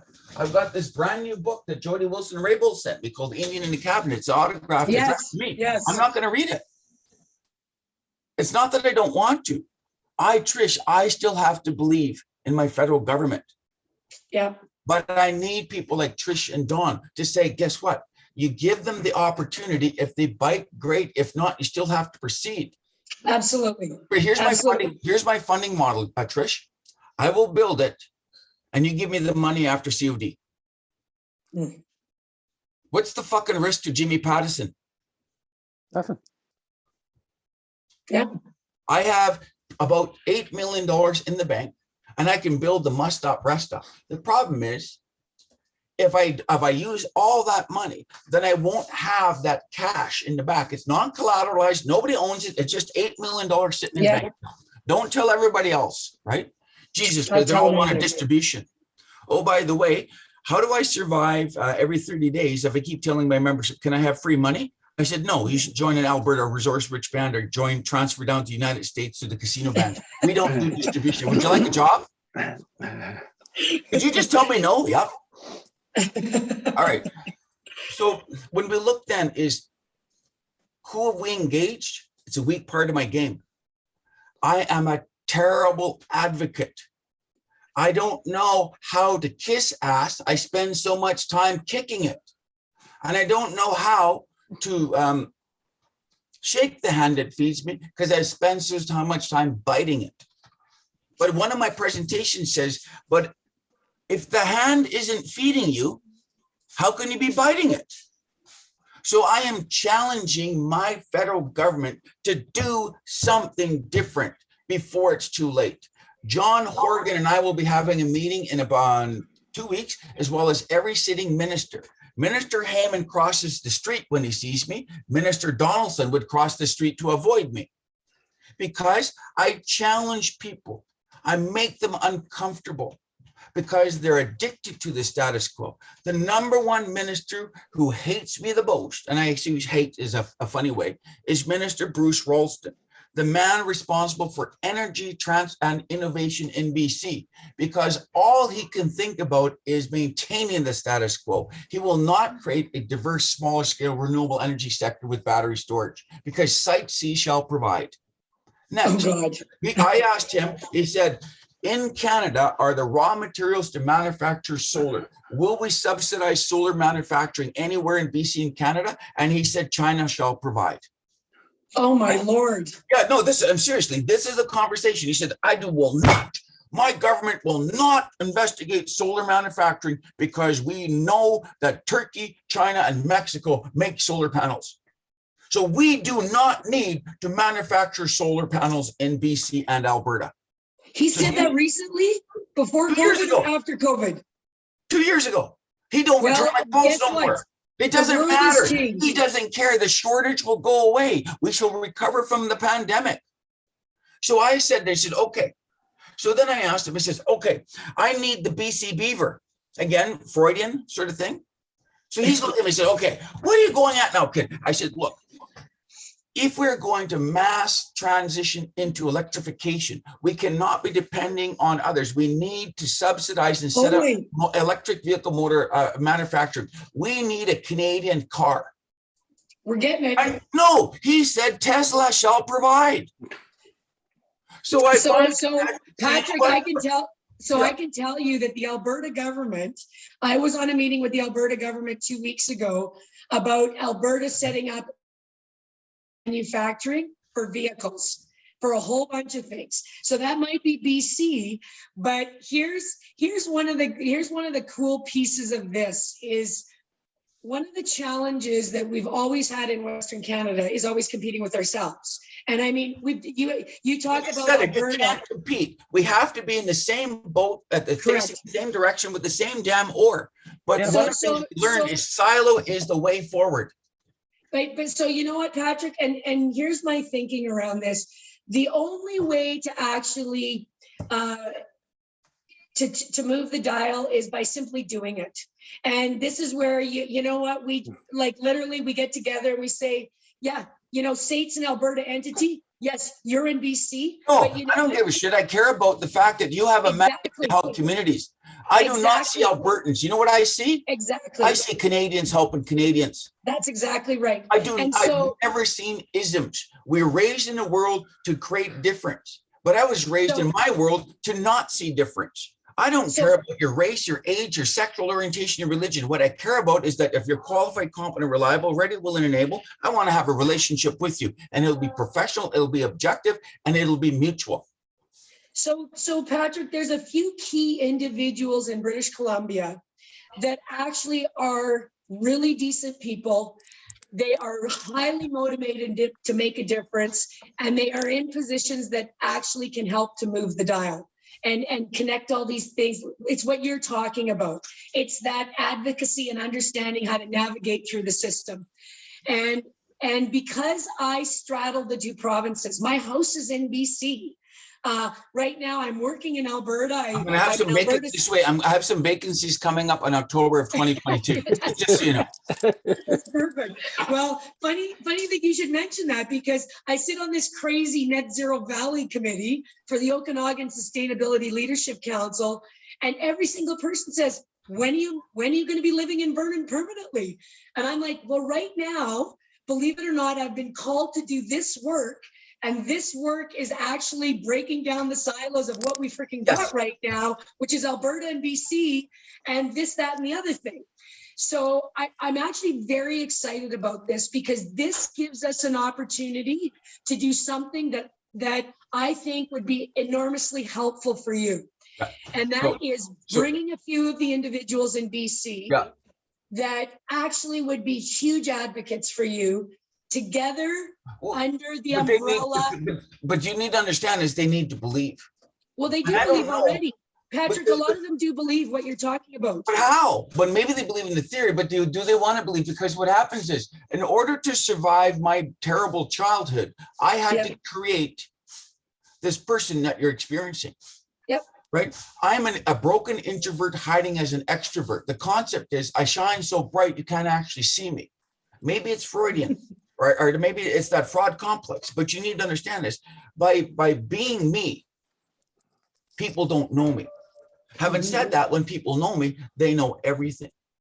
They know what I went through. Because out of the cauldron, right? Whatever doesn't kill you makes you stronger, except for bears, those fuckers kill you, right? So you look at this. So why did I add that last piece in? Because it's through humor is how I survived the darkest days of my life. Yeah. The stuff that I went through between ages 4 and 8 should never have happened. And I had to complete a complete disconnection from that reality and create a persona that was so bright to learn how to work no. So, for example, for 30 years, I asked Patrick what he thought. And then Patrick said, we need to talk to the membership and see what Patrick thought. So when me, myself, and I were on the same table, good things happened. But the question is, if I have broken my mind into 4 separate categories, and I went to see a psychiatrist, they says, but you haven't crossed the line. You have this incredible gift called awareness. You know that you're talking to yourself in 4 separate ways, and you're coming up with a mutual understanding, and you're making a decision to advance, and it's instantaneous. So I converse with the old me, the one with the collective conscious memory. I converse with the broken child who wants to believe in the future. I converse with Patrick, who used education and hard work to get where he is. And I speak with Kanatya, who is the last person of my entity, who is the man who knows the value of less is more. I'm going to step down and I'm going to work in my fucking garden. And you bring me in when you need me. Because here's how it's going to work, Trish. Look, I'm not getting my way. Do you need me to go get Chief Patrick? No. Leave him out in the garden. Now, you know what a Venn diagram is? Yes, I do. Right. So I did a presentation on, let's have a look here. February 10th of 2016 called the Quadruple Win that it was based on. It opens up with a picture of the center of a tennis racket. Oh. Where's the sweet spot in a tennis racket? Better. So when you look at this, and I'm just sending you guys stuff here because it's easy reads. So what happens is the actual presentation is the quadruple win. When the federal government, the provincial governments, the indigenous populations, and the corporations and Canadians are all in the same boat at the same time, good things happen. You break the silos into this, and those circles move. Sometimes projects are bigger, sometimes projects are smaller. But when the feds have success on their own, that's a win-loss. Yeah. But for the most part, I grew up in Lytton, and we've been experiencing losses for 150 years. Yeah. We have a limited window to create the sweet projects, the ones that are scalable, the ones that are replicable. So that's why I'm sending you this stuff here, because you need to decide, Trish, because I often tell people, if you work with me, not for me, and I won't work for you, we work together. No. I can't get fired, but you can. How far are you willing to go for children and grandchildren? And if you don't have your own children and grandchildren, then goddamn claim your nieces and nephews. And if that don't work, little sister Susie's running down the street. If that doesn't get you up in the morning and make you go, woo, I want to talk to Dawn. Right? When you believe, when you have purpose. Because I said it before, and I cried in one of my videos, if you can find it. If you don't have a reason to live for, why live? That's right. What I struggle with as an 8-year-old when I created Patrick was, how is it my mom and my dad and my grandpa and grandma can still live? They've suffered the worst atrocities, and I realized it. Because while they suffered, this is the weird thing, and it's not something that an 8-year-old should have an epiphany on. They believed in me. Mm-hmm. And that was a huge, humbling experience. Yeah. So they suffered the worst that colonization could put on them. And they lived, and they never looked up. But when they're with me, they could be British Clemens, they could be Canadians, and they could be Indigenous. Because it's hard to imagine that in a first world country like Canada, we will treat people like that. Oh, absolutely. And we fought hard since. I wept when Stephen Point became the Lieutenant Governor of BC. And I go way back. I used to tease him and said, Indians don't speak like this, Stephen. You're becoming Hollywood. Indians speak like this. For God's sakes, be yourself, Stephen Point. You don't have to sit there and say, how are you doing? But I don't know what as a lieutenant governor, right? Stephen Point has the biggest sense of humor like I do. He started out as a teller at the Bank of Nova Scotia, became a judge and the lieutenant governor of BC. Now, I don't know if I would ever become the lieutenant governor of BC because Stephen doesn't swear. Right? And I don't know if I'll ever get the Order of BC and or the Order of Canada. Despite all the work I've done, I'm not an advocate. Do you see what I'm saying? Brian Adams sings, have you ever really loved a woman? He gets the Order of fucking BC. He writes a really groovy song. So I don't know what it takes to get those kind of accolades, but I do know, and this is something Trish, John, you guys need to know. Coveting is bad. My grass is green on this side of the fence. I don't care about yours. But since I was a child, I read about heraldry and coat of arms. And I was raised on used encyclopedias. This is where my change came from. When I disconnected, I hid in knowledge and reading. So I stopped going into the world where I was being physically, mentally, emotionally, spiritually hurt and got lost in books. And one of the things I read about was heraldry, coat of arms. And I began to dream, can a young man from the middle of nowhere achieve this? And I had a dream, but it ended on 1982. You know what the dream was? Nope. I wanted to be known as Sir Patrick. Mm-mm. But we got rid of the monarchy in 1982. So you got Sir Elton John instead. I believe that if I worked hard and to the betterment of myself and my family and my community and my region and my province and my country, that I may actually become knighted. Well, that's not going to happen. So how do we convince a man who, by the way, Trish, do you speak any Spanish? I do not speak Spanish. But you will know this expression. So my son-in-law is named Fernando Vargas. So his mama is moved to America from Mexico. So he's fluent in Spanish. And I was looking for an expression to encourage Trudeau to say no. What expression should I use? And he says, tell him to get a new set of clothes. And I said, okay, what does that mean? He said, go like this. Trudeau needs a pair of cojones. Alrighty, so I'm listening to him. So I'm in a speech. He says, we need a government and we need a prime minister who needs a new set of cojones. And you could have heard a pin drop. Finally, two people, one from Ecuador and one from Venezuela, said, cojones doesn't mean pants, Patrick. What does it mean? It's kind of slang for he needs a set of balls. I went, oh, so the problem is my family know that I'm impressionable. So I'm asking Dawn whether or not there was any value for 15-minute visual consultation with Trudeau and Freeland. Oh, You need to understand them. So what you need to understand here is I wanted to spend 15 minutes with your help and Dawn's help. My problem is my wife keeps asking me this question. Do you know the difference between ignorance and apathy? And I said, no. She said, I don't know and I don't care. And she did it to me last week. And she did it to me again this week because she says, if you ever meet Justin Trudeau and Christian Freeland, she dropped it on me.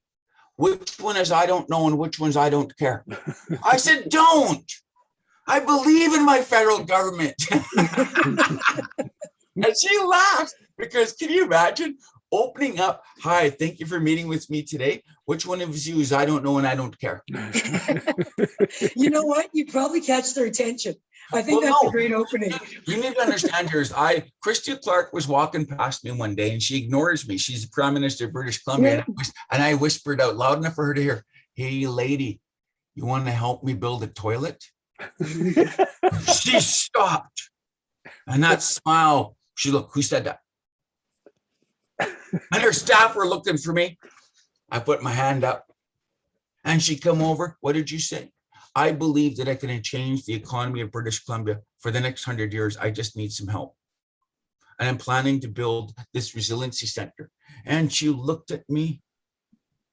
She looked at her workers and she said, that's what I'm fucking talking about. That's leadership. That's a vision. And that's what British Columbians needs. And then she turned around the left and never fucking did anything about it. But that's okay. But everybody in the room, there's 300 people in the room. What did you do to piss Christy Clark off? She wasn't angry. Yeah. It was a hook. Yep. In order to capture interest, Patrick's party is a hook into resiliency centers. So a resiliency center is commercial retail opportunities that function at break-even point, but in an emergency, provide the comfort that British Columbians need. Now, permanent emergency operation centers, those are different. Yeah. These are properties on hundreds of acres where warehousing, trained staff, machinery are already marshaled. So when there's a flood, when there's a forest fire, when there's a wind event, when there's a landslide, when there is something, these emergency operation centers are professionally staffed. So that's not a Lytton project. That is a British Columbia project. And the Lytton mill site is the ideal location for it. But you have it in fee simple and he won't sell it. One of the reasons why BC's Fraser Canyon's economy is frozen is because all the fee simple lands are held with no interest. So what happens is what motivates a corporation? Bottom line. Money.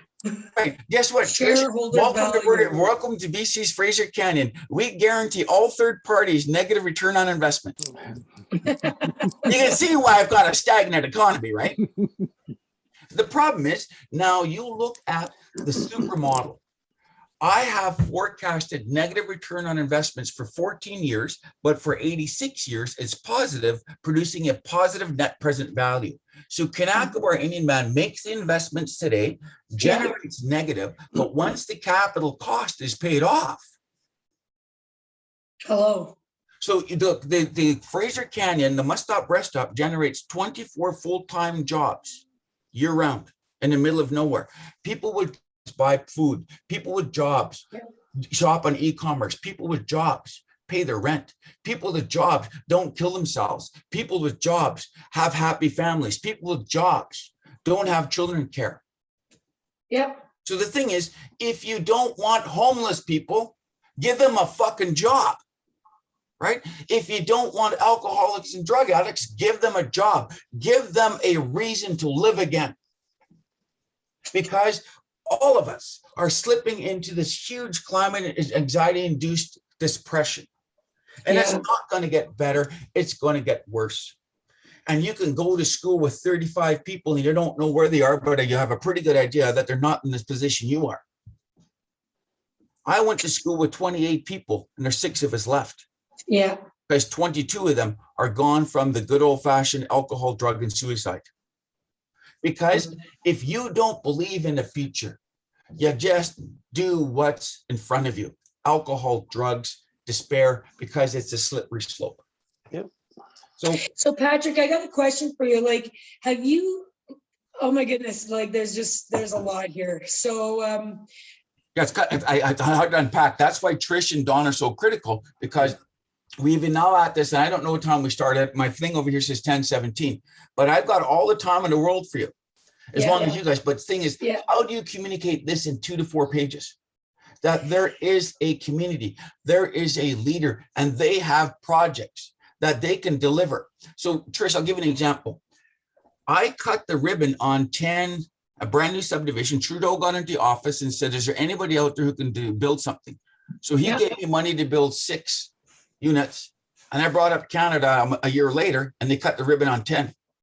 I undercommit, over deliver, ahead of schedule, and under budget. Why is it so fucking hard to get money? Probably because I swear at them. you know what? I mean, Patrick, you're describing the exact broken ass system that we have.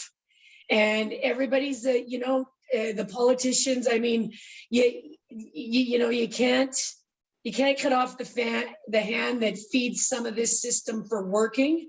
But I'm going to tell you, the whole system needs a complete transformation. Yeah. And I mean, the way that I believe it needs to happen is that, number one, it needs to happen by demonstrating.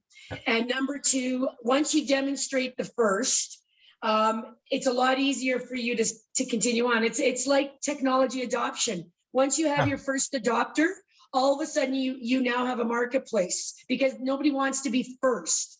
And here's the problem that we have right now is nobody wants to be first. And I'm like you, I'm saying, no, we want to be first. We'll be first. So I'll use my money. Here's the thing. But the problem is I need a team. Why? Yeah. Because for 57 years, you know what people have been waiting for? For me to fail. Yeah, for sure. You and Guess Chief what? Louie, you and I Clarence think Louie. one time in 1987, I'm not too sure, but I think in around 1987, I might have been wrong. But it's not pride nor arrogance. I told you that with this mind, I look at things from 4 separate directions. Yeah, for sure. And then I look at the ripple effect. If I throw a rock, what is the effect of that rock? When I was 13, I designed a Hydra project. Now, I don't know how old I was when it finally got fucking built, but it took 36 years to do it, because you know what? Man's got to know his limitations. I can't fucking do it all. I just tried hard to, because I didn't have people, time, technology, and resources. But in 2003, I took it as far as I could. And then I brought in the engineers and the lawyers. And I stepped away. For 5 years, I stepped away from a project, and I was a security guard in Chilliwack, making $12 an hour while my wife is getting honors in English and history. And in 2008, 5 years after I transferred the project over to the smart people, I wrote to them and said, hi, how is it going? Just kind of curious how the project's at. It says, where are you? What? Where are you? Ever since you've left, we've been stagnated. What? You're the smartest fucking people I know. Because not only do you have to do stuff, you need to have somebody who decides, who delegates, who trusts, and accepts the report. And yes, if you're a professional, I expect professional, objective work. And please don't be angry if I seek clarification on some of the things you're saying, because I need to know When I Yeah. sign something, it's my name on it, not yours. Yeah. So if I don't understand something, because I want hindsight or second guess. So let's use an example now. The Crossing Place housing complex, 24 affordable housing units coupled with a second community amenities building. We did the first, right? So we signed contracts with NRB to build modular. They're in a crossfield, or actually right around Calgary is where Yep. they're from. Yeah, so right. So what we have here now is, how can SAIT help this project? Elvis has left the building. The train has left the fucking station. And now I've introduced this incredible product called AAC. You're studying 20. Are you studying AAC? Because No. I gave you why? Because why would we use product that's been available globally since 1923 that fucking works, that actually, while it cures, sucks carbon out of the air? One. Two, that is burn proof, soundproof, moisture proof, and mold proof. Let's not use products that actually work, that it speeds up your construction schedule, that is aesthetically pleasing to the eye. So NRB, I said, hey, how is it going? Well, we've pretty advanced along the line. No, it's a fucking sheeting material. It's like gyprock. You can put it on the inside, on the floors, the roof, and the ceiling, and you can put it on the outside, generating thermal protection and all the benefits inside and outside. You just build me the skin and we will put AAC on here. Yeah. No, they're chafing on it. So one of the things I wanted to work with Nate on then is, or Sait, my Yeah, apologies. don't work it. You're not going to Nate. No. They're really important, but you know what? Siblings always are. But you said we're going to get together as a bunch of polytechnical institutions and we're going to generate the same result. The work that I needed you to do is I need you to grind down on this AAC product, because it's not being taught in NATE. It's not being taught in SAT, and it's probably been taught at NIT. Why? Because the product's in the United States, not Canada. It's not been taught at BCIT. And I just pissed off the graduating class of the University of British Columbia engineers, because I asked them, what's AAC? They said, we don't know. I said, then what's aerated autoclave concrete? They said, we don't know. Well, fuck, you guys are useless then. If you don't know about this product that can generate a sustainable and resilient economy and infrastructure for the next 100 years, then you guys should not be engineers. So they've invited me to speak again in March, and they are now researching AAC, because remember, one time in 1987, I might have been wrong. So I've spent 8 minutes on a website, and I sent you guys a quick summary. Yeah. And said, if this is true, we need this product. We need to renovate every building lit and burned because the buildings weren't fireproof. And if we put this shit on it, it wouldn't have burnt. Yeah. And you know what, Patrick, there's other, like, in addition to AAC, I'm going to tell you right now, we're testing 4 other products that are completely fireproof. Exactly. And are they here in BC? Are they manufactured in BC along with the solar panels? These 2 products will actually be manufactured in Alberta. Actually, so they're actually, are you saying forward future?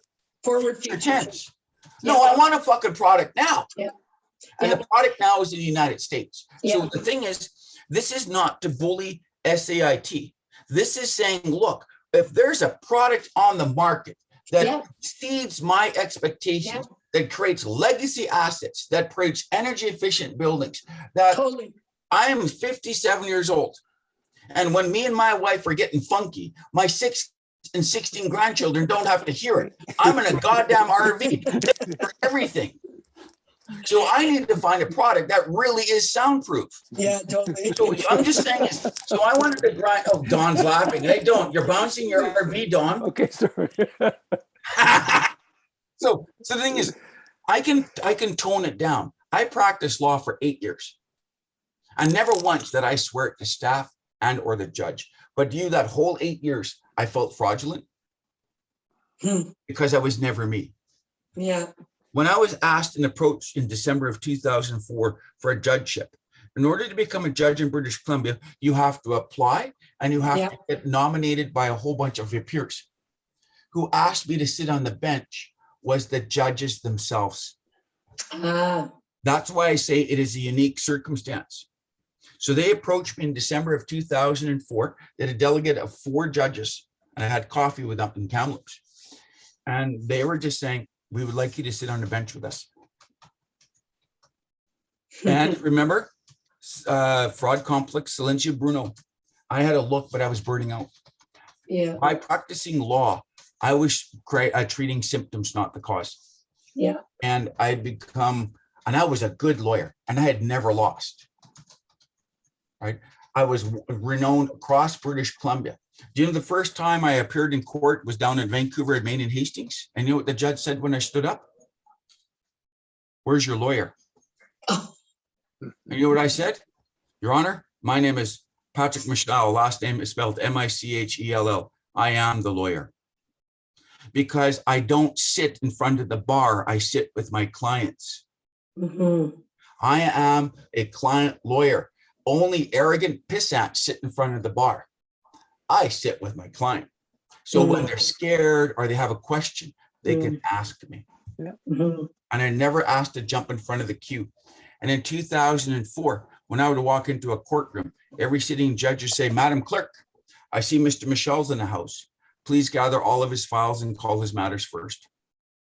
Mhm. So when you have credibility, good things can happen. I am not insane. I've never crossed that line. I'm not a manipulator.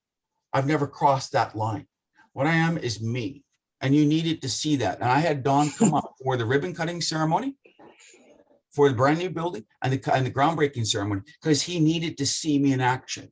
Yeah. Within a heartbeat, I had my MP here. I had my MLA here. I had Minister Ebby here. Right? They couldn't all come. I had Canada here and various other means and forms. I had construction engineers. I had people here who barely knew, but they wanted just for one day. They just wanted to break the normal.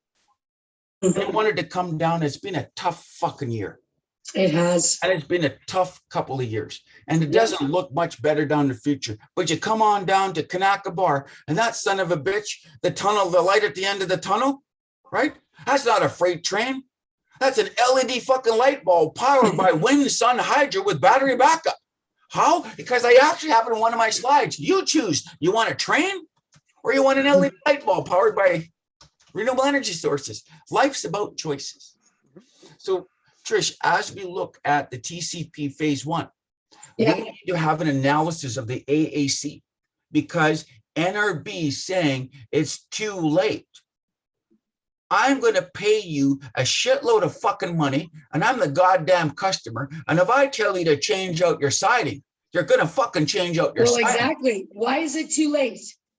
Precisely. So what the thing is, so this is part of the thing. So you are coming to predict, and we're going to sit down here and have a little conversation with NRB.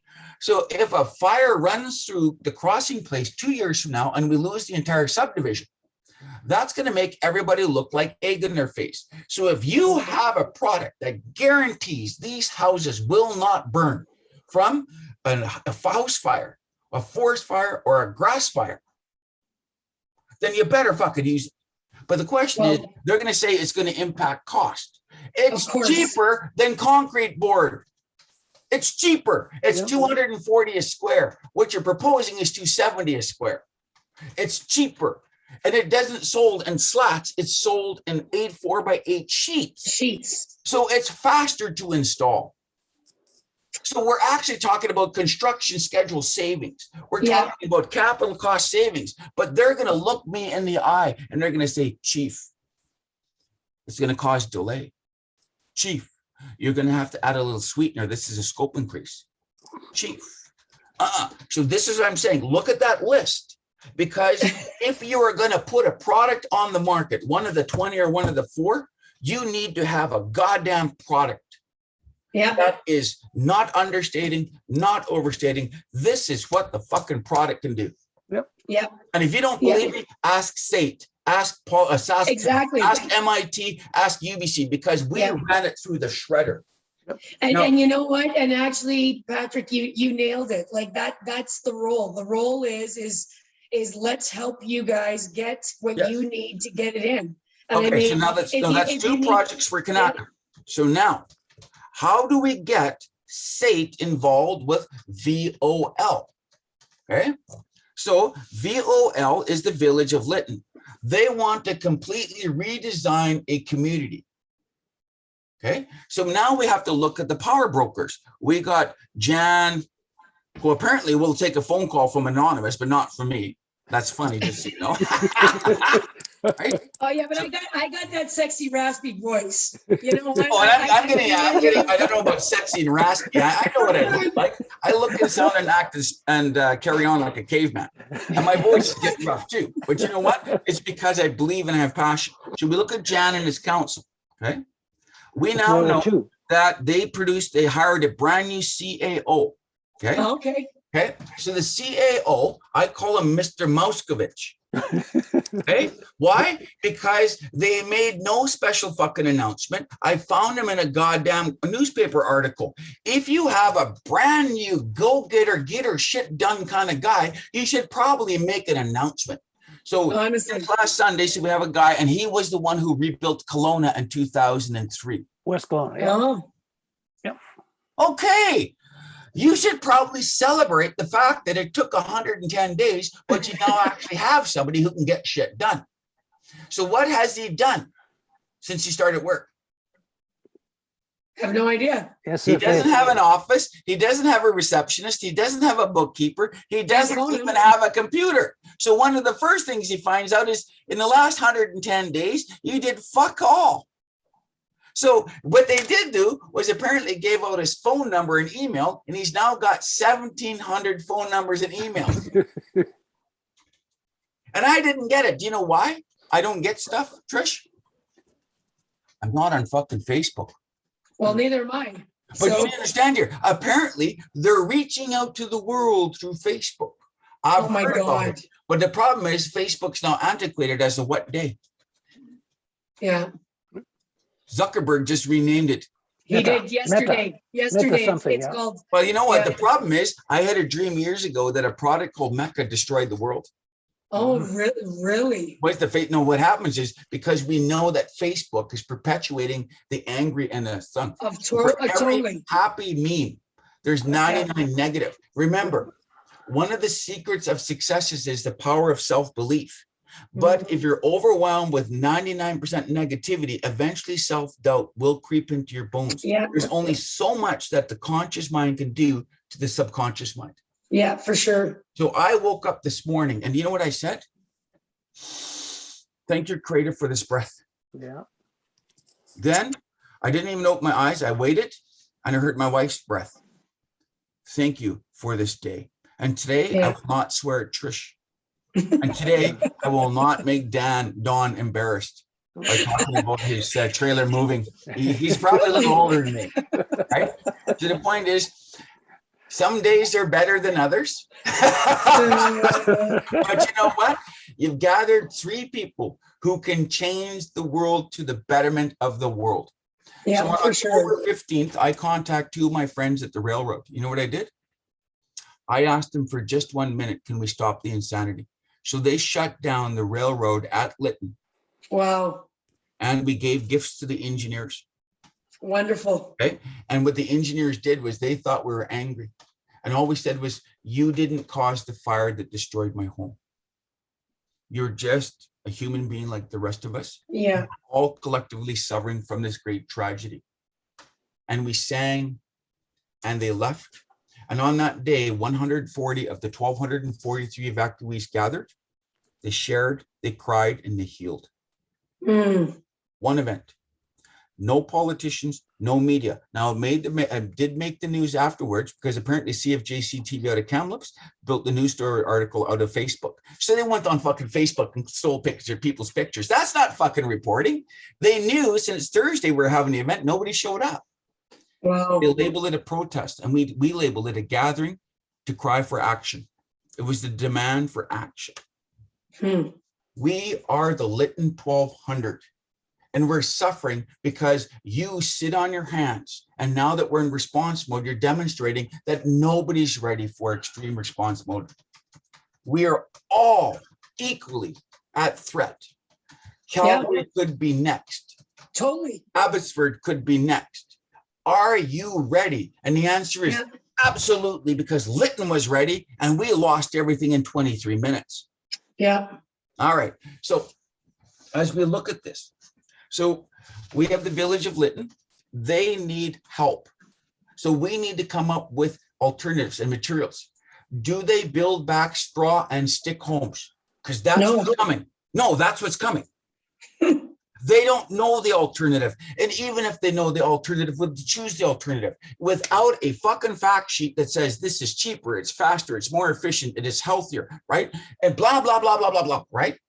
They're going to build back. Why? Because the first person that they gave a donation was almost 1 million board feet of lumber. Yep. We want you to build back with lumber, the very shit that burnt. Well, you know what, Patrick, everybody that goes to them has a vested interest, and it's called their bottom line. Yeah. You know, I have no idea what an IP is, but I'm not giving you one. And what happens is you said that we're not profit motivated, but that doesn't mean, that means you still need to recover some of your costs. I don't know about that. I don't have any money. Yeah. I've asked you to help, brother or sister, can you help me find the money? So I was hoping that SAT would send over their experts, SAT would send over their students, and I would feed them Bannock, but they would work for free and come back and say tomorrow and say, can I do some more? Okay. I'm not too sure where the relationship can actually go, but I can tell you this. If you gave me $8 million after the Must Stop Rest Stop was completed, you know what? Because I would cover 100% of the admin, and I would cover the interest until the $8 million would be returned the principal, and all I would have to do is finance the interest. Mm-hmm. Wait a minute. That means I didn't touch the $8 million in the bank, but had to touch the money in the bank to just pay the interest off, and you just amortize it. So when you look at it, my funding models themselves are unique. I asked the United Way of BC if they would reimburse me for setting up the potable water treatment plant. They said, we don't fund that. We have to give you the money in advance. Yeah. But what happens if I don't spend it on what I said I was going to? What do you mean? So you give money to people because they said, trust me, I am not a cook. I'm just saying is, so you sit down here, people come to you with their hat on hand, they come up with their little goddamn business cases and their expertise, and you fund them, and half the time they don't deliver. Actually, you know what? So Patrick, this is the thing is we actually don't fund them. So the way that the polytechnics are set up is the people that fund them is the government. And so it's actually the government that decides what gets funded. And sorry. So don't say which one of you is I don't know, which ones I don't care. So the thing is, Trudeau knows who I am, or he should. What he doesn't is care. Yeah, that's right. The person who I really want to meet, the person who I believe is actually doing something amazing is Chrystia Freeland. Well, I'll tell you who Chrystia Freeland's meeting with. She's meeting with all the women. And she's meeting with all that right now. One of her focuses is to help drive a better economy, this, that. And one of the primary entities that she believes that has been underrepresented, in addition to all of the Indigenous communities, because we all know that, is the women. And interestingly enough, we have a group in Calgary called the 51, and they're a women's investment arm. They actually had Chrystia Freeland speak to all of us. She was on a podcast with us about 3 weeks ago. And there was about 60 of us on the podcast and her. And we're asking her questions and we're talking to the It's a damn shame they didn't know about a toilet in the middle of nowhere. Because you know what? Women and children are probably going to be the #1 users of that product. Peeing and pooing is free, as is potable water. The cup that says you survived a conversation with the chief, that's $10. Right? So the thing is, you guarantee British Columbians and Canadians physiological foundations. It's from there that the economy can thrive. If you without physiological foundations, you can't have an economy and you die. So we have managed land and resources to ensure physiological stability for not 7 generations. That's a very romantic German idea. We manage the land and resources to ensure that our grandchildren have the same opportunity, if not more, than we do today. And we teach our children and grandchildren that same rule so that when it's their turn to be users or make decisions, they have the same rules. But the disconnect comes now is that we were removed from those teachings and placed into residential Yeah. school where we were taught me, more, now. And I call it colonization. It's where the Indigenous management and Indigenous leaders learn to fuck their own membership. Man, I'm the broke ass chief in Canada, and there's chiefs who are trying to buy pipelines who are pulling in $1 million. So their community has no water. Their communities have high social issues, but they're out there making $1 million trying to buy a pipeline. And there's a number of them like that. Oh, I gotta be know. And honest what with happens is you have to sit with them. I don't. I walk into a room, I see a chief who stinks, I leave. I can tell you, those same chiefs walk into a room, they see me, they leave. Why? Because I don't suffer stupidity, and I won't out you. I know what you're doing. And so do you. How can you sleep at night? I'm wearing the same goddamn pair of shoes I was wearing on June 30th. But Yeah. I know chiefs who have a brand new pair of shoes every day. Now I'm thinking I should probably get a brand new pair of shoes because it's raining now. So I went out to a donation center and found a size pair 9s of gumboots. My feet size is 10, but at least when I'm out and about, I'm not going to get dirty feet. I'm not saying that as a sob story. I'm saying is I don't have the goddamn money nor the time to go out and get the shit to fill up storage space that I don't have.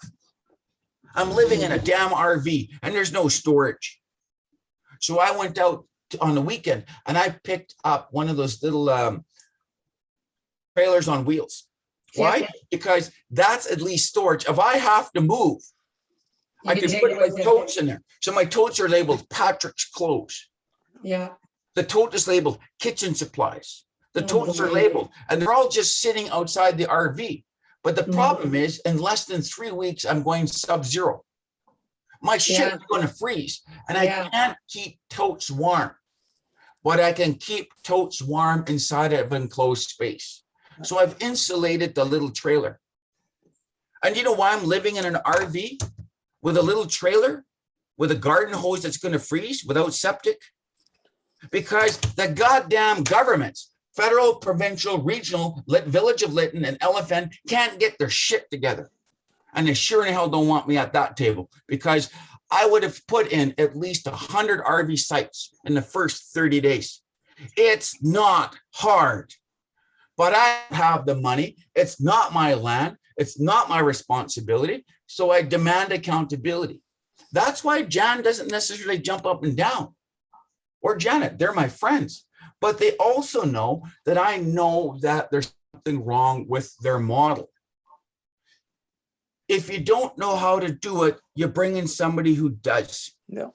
And you sit down here and you decide, you delegate, you trust, and you fucking sign the reports. When Yeah. somebody says, I can put up 100 RV sites in 30 days, you do it. So So- Patrick, they don't have temporary housing? They have No, nothing no, there? nothing. Why? I don't know. I know why. Just so you know, they were given $21 million, Lytton First Nations, to do it. They just haven't. But They why not? received Because it's- $21 million, $4 million to set it up and $21 million to do. And as of today, there's nobody, they have nothing. No. They got the water on. Wow. 2 days ago, 5 or 7 of the houses that were standing, they turned on the valve. So the people who refused to leave, whose house stays, they were trying to force them out by keeping the water off. Those people packed water from a creek so they could flush the toilet. So they refused to move. So they finally turned on the water. Lytton First Nations is still in a state of emergency. The Wow. fire went out in August. Hmm. So what you're looking at here is, okay, I need to know why you're in a state of emergency. Because Lytton First Nations, 54 reserves, 3 were burnt, okay? Mhm. The other 51 were north. Mm. So they have water, they have septic, they have electricity, but they're still under a state of emergency. So you have people who didn't lose their home living in hotel rooms in Abbotsford. And here's me who lost everything, desperately trying to get home. with RVs, living in fucking substandard conditions, but it's not third world conditions. So I'm not saying this from anger. I'm not saying it from exacerbation of frustration. I'm trying to understand what's broken in that model. Yeah, no kidding. Because you have Jeez. 1,243 people suffering. The people who didn't lose their homes have to make decisions for the people who did. And I'm not invited to their meetings. Wow. So God forbid you actually put on the committees people who experienced the worst possible losses. Because we might demand action. And we might demand accountability. Well, and So rightfully now- so. But now you see the province is now exasperated. So they're not saying that they're angry. The province is now sending in one. They're sending in two parliamentary secretaries. And I know Jennifer Rice is an MLA. They're sending in two more experience level people. And they're sending in a fifth.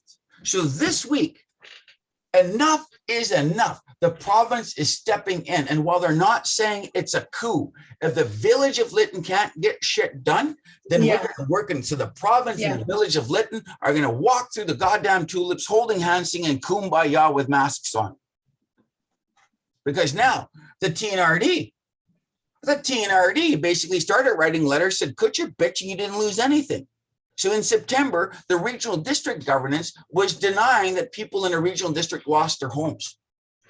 Really? Go on Google. Google's updated. Every home that's being lost. So you have a government, a regional district, who's completely disconnected of the needs of their constituents. So the TNRD people can't yell at Mayor Polderman. The TNRD people can't yell at Chief Janet. Because their government, I don't even know who the TNRD boss is. But it's somebody living in an ivory tower in Kamloops, I think. Because they have no idea what was lost down here.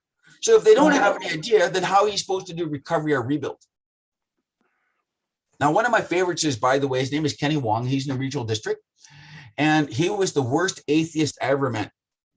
And he thought that the God and the Buddha and the creator was all just bunk. And he had no insurance when he lost his cafe, his store, his RV. So now, guess who's helping him? Billy fucking Graham. I never seen an atheist find God so fast. He's sitting here and says, thank you, Jesus. Thank you, Lord. You can see him biting his tongue when he's saying it, but he doesn't have any support. So if he can convince goddamn Billy Graham, I think that's fantastic. So on his own, and with support of a church, he's cleaning his lands. He doesn't have security guards and or security fencing. He's actually there cleaning. For the rest of us poor slobs, we just have to jump the fence at nights and weekends. Jesus. So what we have here then is, this isn't angry. This is get ready, because what's happening in Lytton this year is coming to more communities next year. So Exactly. if you don't figure out the gaps, what's wrong, what's going on, they haven't even figured this one out. They have a round table saying, hey, what's working, what's not working. Okay. In order to get a hold of me, text me. Right? Text me. Okay. Because if it's fucking important, I get text. Hun, Fernando and I searched the trailer for the keys. Okay. Please look in your car and around your desk. It's probably with your gate key. Okay. Missed call. Couldn't find him. Are you joining Nicholas's Zoom at 10? I didn't even know I had a 10 o'clock Zoom with Nicholas. Oh, shit. No, but the point is, you can't send me a Zoom invitation for 10 o'clock at 9:49. That's not how I roll. So I'm just saying it. You know what? This is that little Kanakawar band member. He went to Vietnam, got himself in a bit of a pickle. I paid for his flight home on November 2nd. I paid for his accommodation till November 2nd, and I sent him $2,000 cash so that he can eat and buy the fucking exit visa. So why would I join him at 10 o'clock? He's probably saying, oh, I need more money. You know how angry I am that a Kanakawar band member had the audacity to travel to Vietnam during COVID-19 times and then got into a social faux pas by raising his voice against somebody? He's now the ugly Canadian. You need to get out of my country. The problem is, when you get in trouble in Vietnam, you have to buy your way out. It's called an exit visa. Yep. In order to get an exit visa, you have to be there for an additional 3 weeks, eating, sleeping, right? On your own Yeah. dime. Right. And you have to have a ticket, and you have to Yeah. wait. So the exit visa, you put the money down That's and right. you wait, because now they're kicking you out of the country, but they're going to damn well milk you for every cent that you have until you get out. So it's 10:50 a.m. I've missed that Zoom meeting. Why? Yeah, better Because let's I'm go. angry. This kid is taking up 15 hours of my time because he decided to go to Vietnam and he got himself in trouble. And his mama can't help him, and his sister can't help him. So he phones up the chief. Chief, I'm stuck in Vietnam. Did you go to the Canadian embassy? They said, yes. So what's the problem? They said that, you know what? You fucked up. Why should we help you? You understand here, you go to a country and you screw up. Why should the Canadian embassy pay for your room? Well, we busted our asses for the 2 Michaels though, because we thought it was an injustice. Yeah. No, it's what happens when you arrest a Chinese CEO, right? The very fucking people are supposed to supply us with solar panels. Yes, that's Think that we're correct. not vulnerable? The very people who are supposed to buy our TMX oils, the very people who leveraged Christy Clark's LNG to get a deal with Australia and Russia. So Yeah. Russia was offering $400 a barrel to China. Christy Clark says, I can deliver it for $4 a barrel. So she set that in motion, got the approvals, and now China's got to deal with Russia at $4 a barrel. The problem is in BC and Canada, it costs us $5 a barrel to produce it. Exactly. So why are we producing it? Because Christy Clark. So the Albertans need to get oil to the market. And the problem is, here's where I'm now the enemy of Jason Kenney. I'm saying no to pipelines. You don't need to increase fossil fuels to the market. You need to keep them in the ground. Step one. Number two, you need to find alternatives to the oil and gas industry. And that is clearly wind shines in Alberta. The wind blows, the sun shines, and it rains. Now, having said that, Albertans will be out of water in 20 years based on the glacial studies, but I'll leave that for another day. But two, can you manufacture AAC in Alberta? Yes. So where do the oil and gas workers go? Manufacturing. Totally. Where do the oil and gas industries go? Warehousing. If you can drive oil, you can drive the fucking product to where it's needed. And finally, get off your ass. The Homer Simpson jobs are over. Here's a shovel, here's a hammer. It worked for the last 18,000 years. But I'm a British Columbian and I'm a Canadian. I'm entitled to earn $50 an hour doing sweet fuck all, because there's no way I'm working at Tim Hortons and I'm not working at Walmart. Well, if you're going to pay your food, you're going to pay for food, you're going to pay for shelter. Yeah. So we've created a very fragile society right now. And the forces are nibbling away at all of it. Yep. And the hardest part, and I've said, Trish, and I'm going to end here at 10:54 as you guys look at this, is this. Kanaka Bar is going to watch the world fall into disarray and burn, because my power will be on, my communications will be working.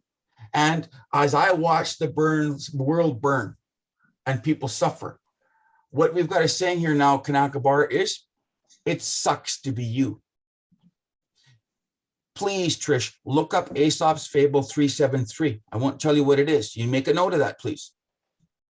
Okay, Right? got it. Right? And the reason being here is for 8,000 years, we got ready for winter. And it is not our responsibility to save people who do not. But there's some goddamn expectation that I will.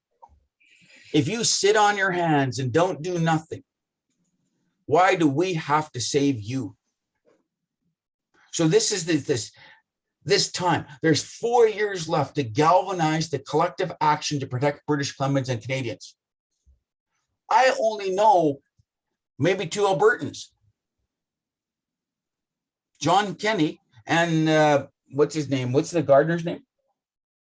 Gardner. Ron, yeah. So what happens is, so the gardener, his name's Ron Berzin. These guys got out of Alberta because they didn't like the environment there, the socioeconomic environment. Mm. right?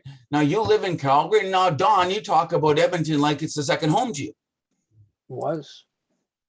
What? Not anymore. But Yeah. now he's in BC, and somebody keeps bugging Trish when you move into Vernon permanently. Yeah, I'm yeah. just saying, is Alberta the place of tomorrow?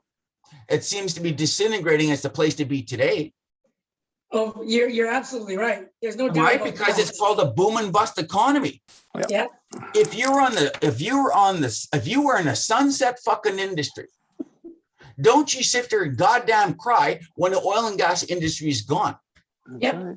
So is it on the responsibility, the political, legal, moral responsibility of Jason Kenney to invest in AAC and or diverse renewable energy? Yes. Oh yeah, for sure. No doubt. He's doing it already. I Yeah, mean, the but this is reality what's funny. So exactly. doing So it one of the already. things here is, so there was a guy, I call him a displaced British Columbian. So Jason Kenney attracts a really big wig from BC to go over to Alberta. I don't remember his name. And I'm at a conference. He said, my name is what's his nuts. What makes you think that Alberta will buy your surplus electricity? And I loved it because we're building Site C because Albertans want our electricity. Really? When people have their own electricity. So one of the justifications for Site C is Alberta needs our electricity. One of the justifications for Site C is Washington and Oregon State need our electricity. No, they don't, you dumbasses. And if we do, we can only sell it at 1 cent a kilowatt, but it's costing us 12 cents a kilowatt to produce. Yeah. So what you've got here is, who are these advisors to BC Hydro and Minister Ralston? I have I've no written idea. letters extensively. Trish, you will have a laugh at some of the letters I've written. What? Because there is a different way forward. Yeah. And you can choose the different way, or you can continue on the same path. And Site C is the same path. TMX is the same path. I had little association with LNG. So the thing is, if we continue, if we do not share, we're guaranteed business as usual. But if we plant the seeds of change, change can happen. But the problem is with only 4 years left, if you're not watering your garden, I'm going to demand it. So when I shut down the railroads, we were supposed to have the first train shut down and they missed it. So if you watch the video, we gave CNR a choice to shut down and now they have no choice. Direct action is growing. You said MIT went to the community. But what happens when John and Jane Public of all races, ages, health thing, sit down here and block Toronto? All those people, those billionaires who own their houses are going to say, what the fuck? So when British Columbians unite in common solidarity with Albertans, I don't care whether it's Rachel or Jason. I don't even know the rest of the premiers from across BC. So when you look at this, at the end of the day, if you want to run and to be a decision maker for me provincially or federally, I do expect you to make decisions on the best interest of all of us. And that's what's broken. No matter how hard I try, I still see the same yes decisions benefiting the same 1% of Canadians. Totally. Where I agree. is the benefits for you and Dawn and me? And maybe we have capacity to find our way in and get benefits, but I don't, because I don't look for them. Everything I have today, I've worked for. Everything. And I lost all my material assets on June 30th, but I didn't lose my wife and I didn't lose my for that. Right. You know what? And it's also the third house I burnt.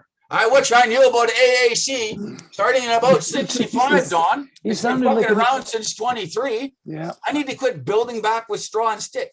So Trish, one of my things I said was climate change is producing extreme weather event wolves. Yeah. And they come across straw homes and infrastructures and they tear it apart. And then a climate change extreme weather event wolf will come across stick homes and infrastructure and tear it apart. And the systems that support it. Yeah. So let's build brick. How about aerated autoclave concrete?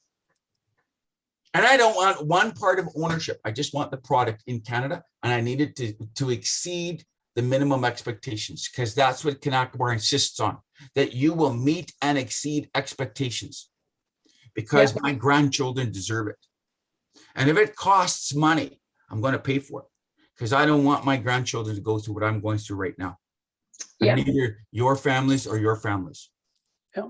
And if you don't make this investment, if you're going to live in an RV like Don is doing currently with a little shelter tent. No, it's not. It's adjacent to his house, just so you know. Yeah. I don't have a choice right now.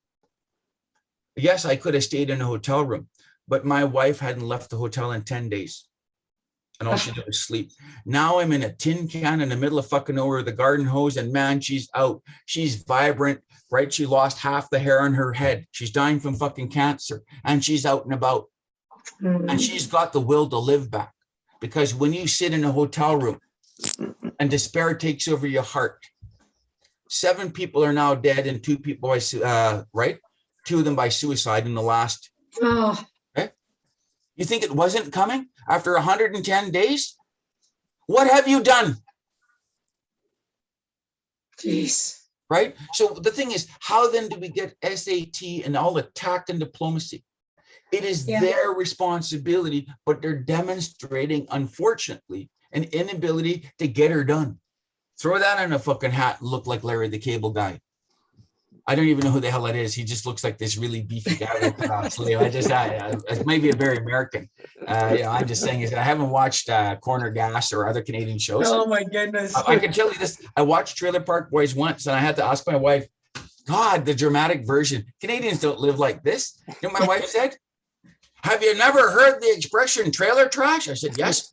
It's true.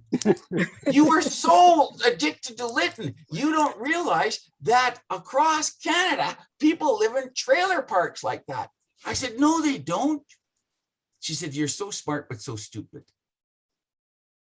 I thought Trailer Park Boys was just a joke. And she says, no, because I've never gone out looking for RV and camper sites. Yeah. I've been to Vancouver and I've been to Prince George. Yeah. I may get to Calgary because there's this bag, this like fanny pack bag on a set of stairs. I really want to look at because it looks like great artwork. Look over your right shoulder. Is that a fanny pack bag? Yep. Yeah. I'm just going, that looks really cool. Haven't seen one of those. I used to wear one. They called me my man purse. It's my hiking gear. I'm a big outdoorsy person. Right. Because we live in the greatest country in the world. And I don't need to throw that in the world's faces because we still have land and the resources to guarantee all of us a great quality of life. We may not be able to reach the top of Maslow's hierarchy of needs anymore, but you can still have foundational certainty. Yeah. And if you look at one of my presentations that the kids done about 2 years ago, it actually shows the leadership, the cookies at the bottom of Maslow's hierarchy of needs.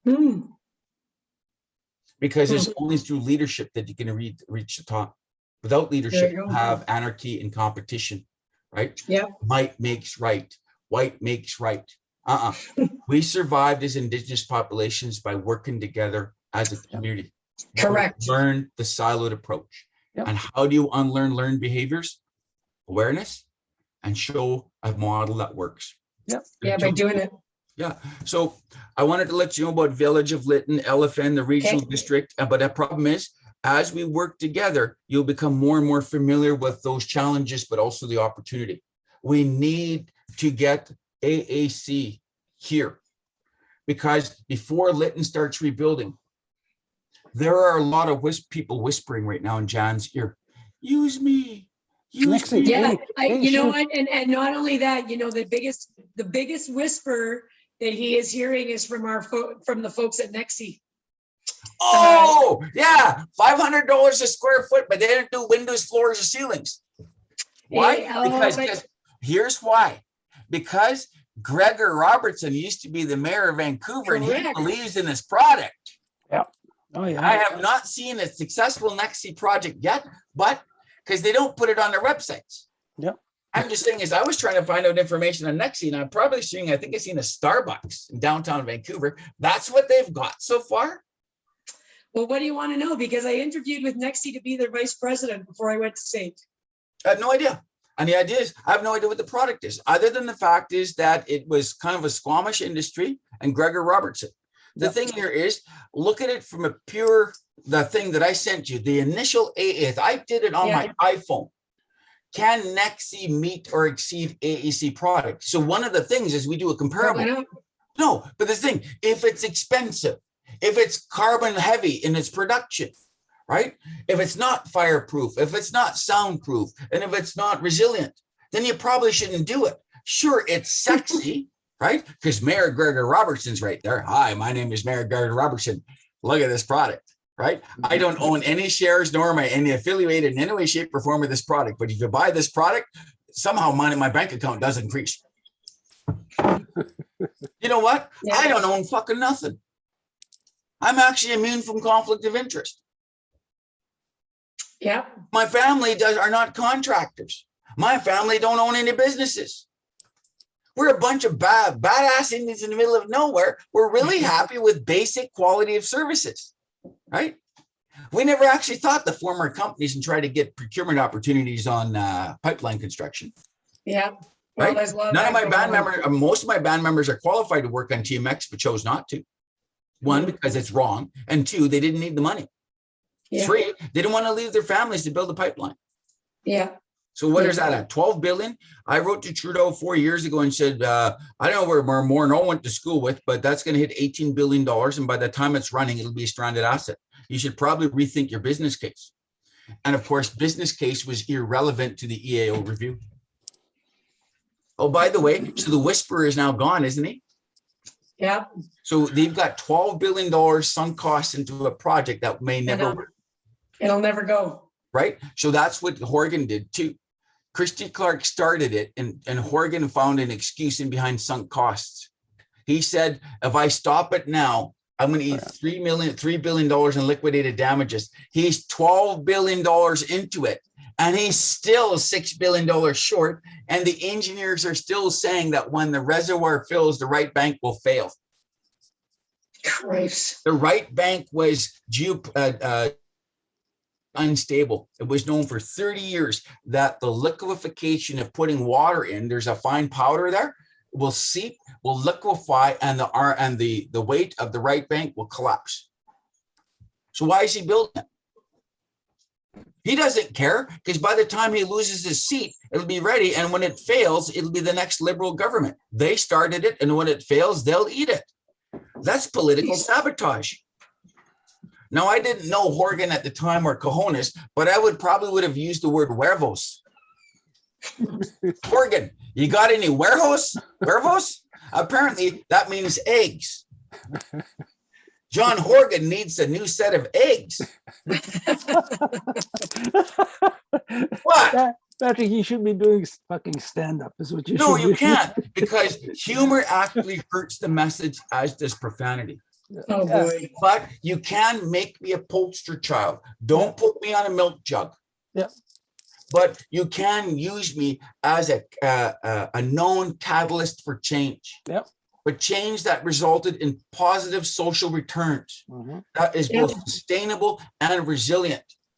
So what I've done since I was 8 years old, I'm now coming out. Same as me. Did you guys know I came out when I was 27? Did you?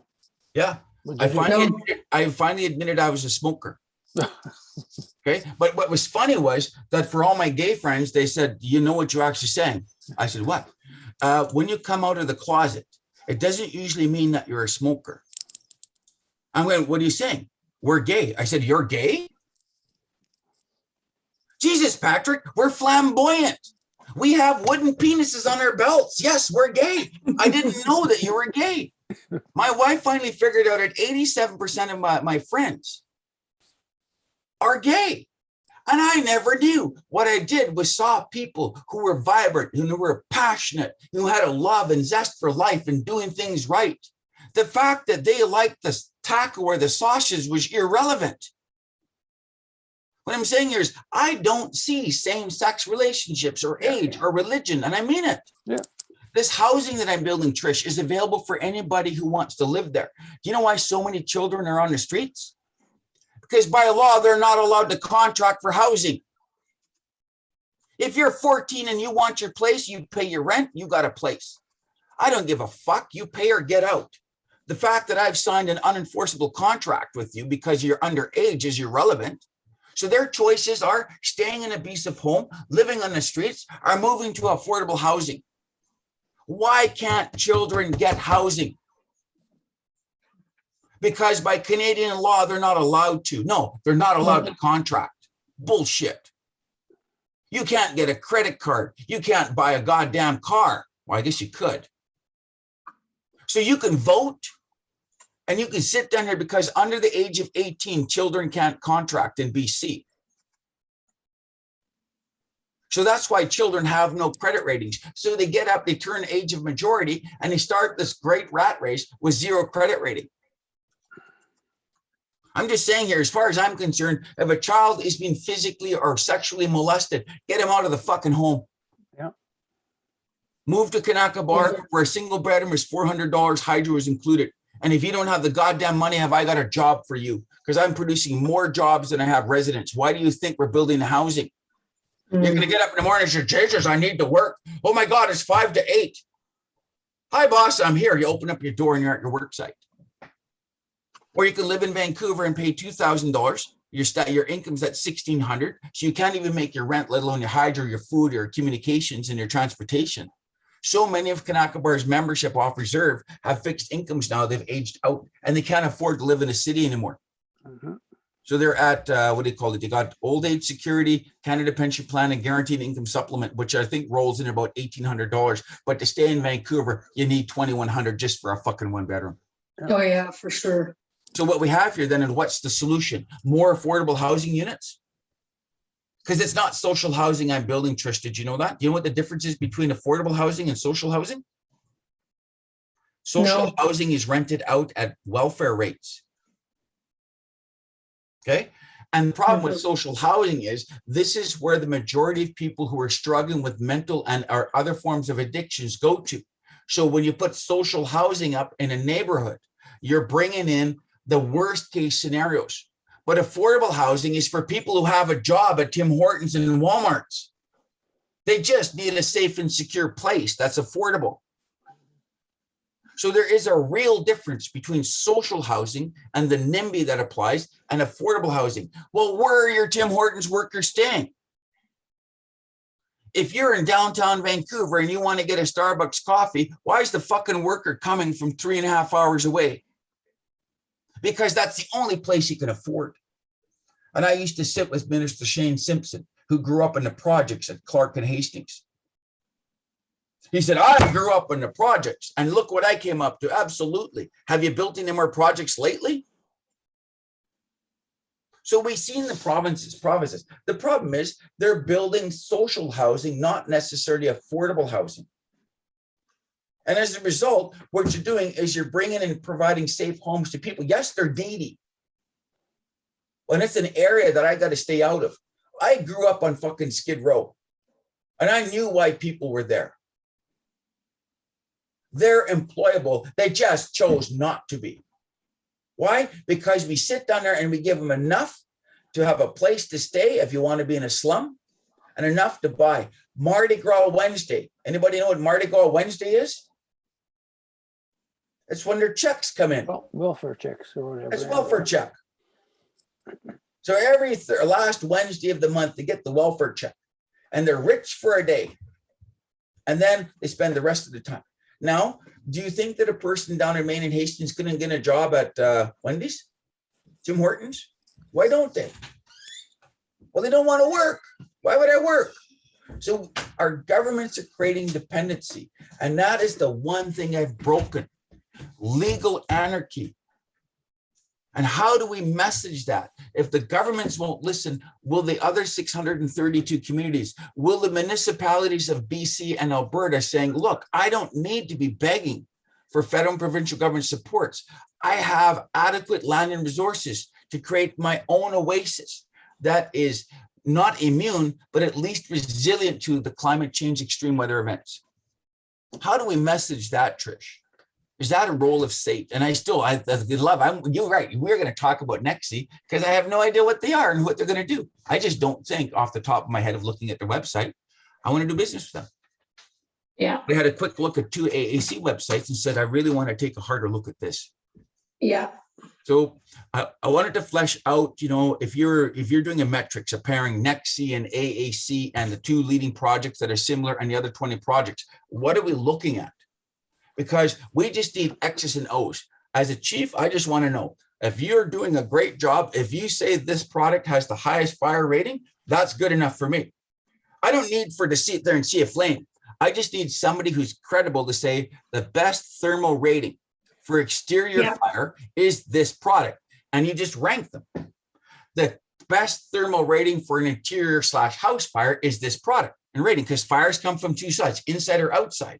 See, the problem is if I skin my product in AAC, it doesn't stop a house fire from spreading. So I actually need the product on the floor, the interior wall, and the ceilings, so that if somebody goes to sleep cooking bannock and their fry pan goes off, only his unit is damaged. So you look at the things that I'm looking for. If we have a house fire, and I lost 2 houses to that, chimney fires, okay? We didn't lose the room. We didn't lose the stove. We lost the whole house because there was nothing from it spreading immediately.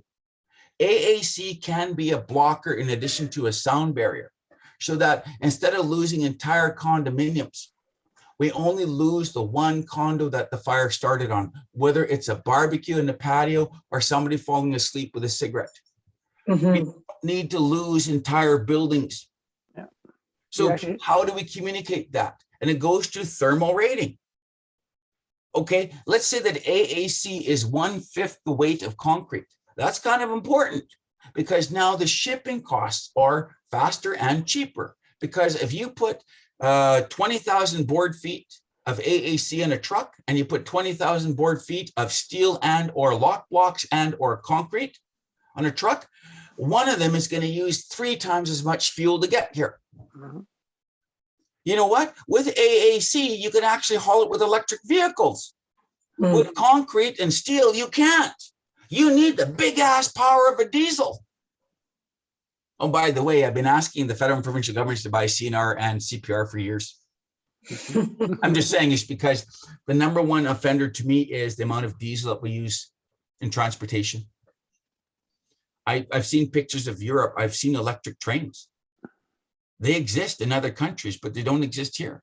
Why are we still shipping product by diesel-powered trains to and from? Actually, Patrick, that's not true. We're testing electric trains right now, right across Canada.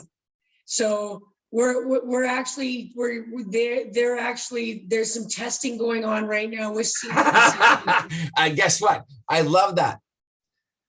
I'm sitting here watching a diesel-powered train go by, burning down my house at 4:30 p.m., but we're testing electric. Yeah, we are. Oh, yeah, we're testing electric. Why do you need to fucking test something that's been used across the world? It's almost like CPR and CNR saying, hey, but the transition to electrification is going to be expensive. What CPR and CNR says, can you pay for my transition? And the answer is, yes, if you can build a fucking pipeline and you can build Site C, you can goddamn get the diesel engine locomotives off the thing and put them in the museums where they belong.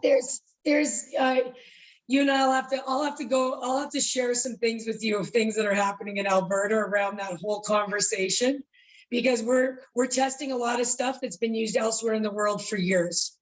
And it now becomes the will of the, who's got the will and the gumption to say, screw this, we're just going to do it. Right?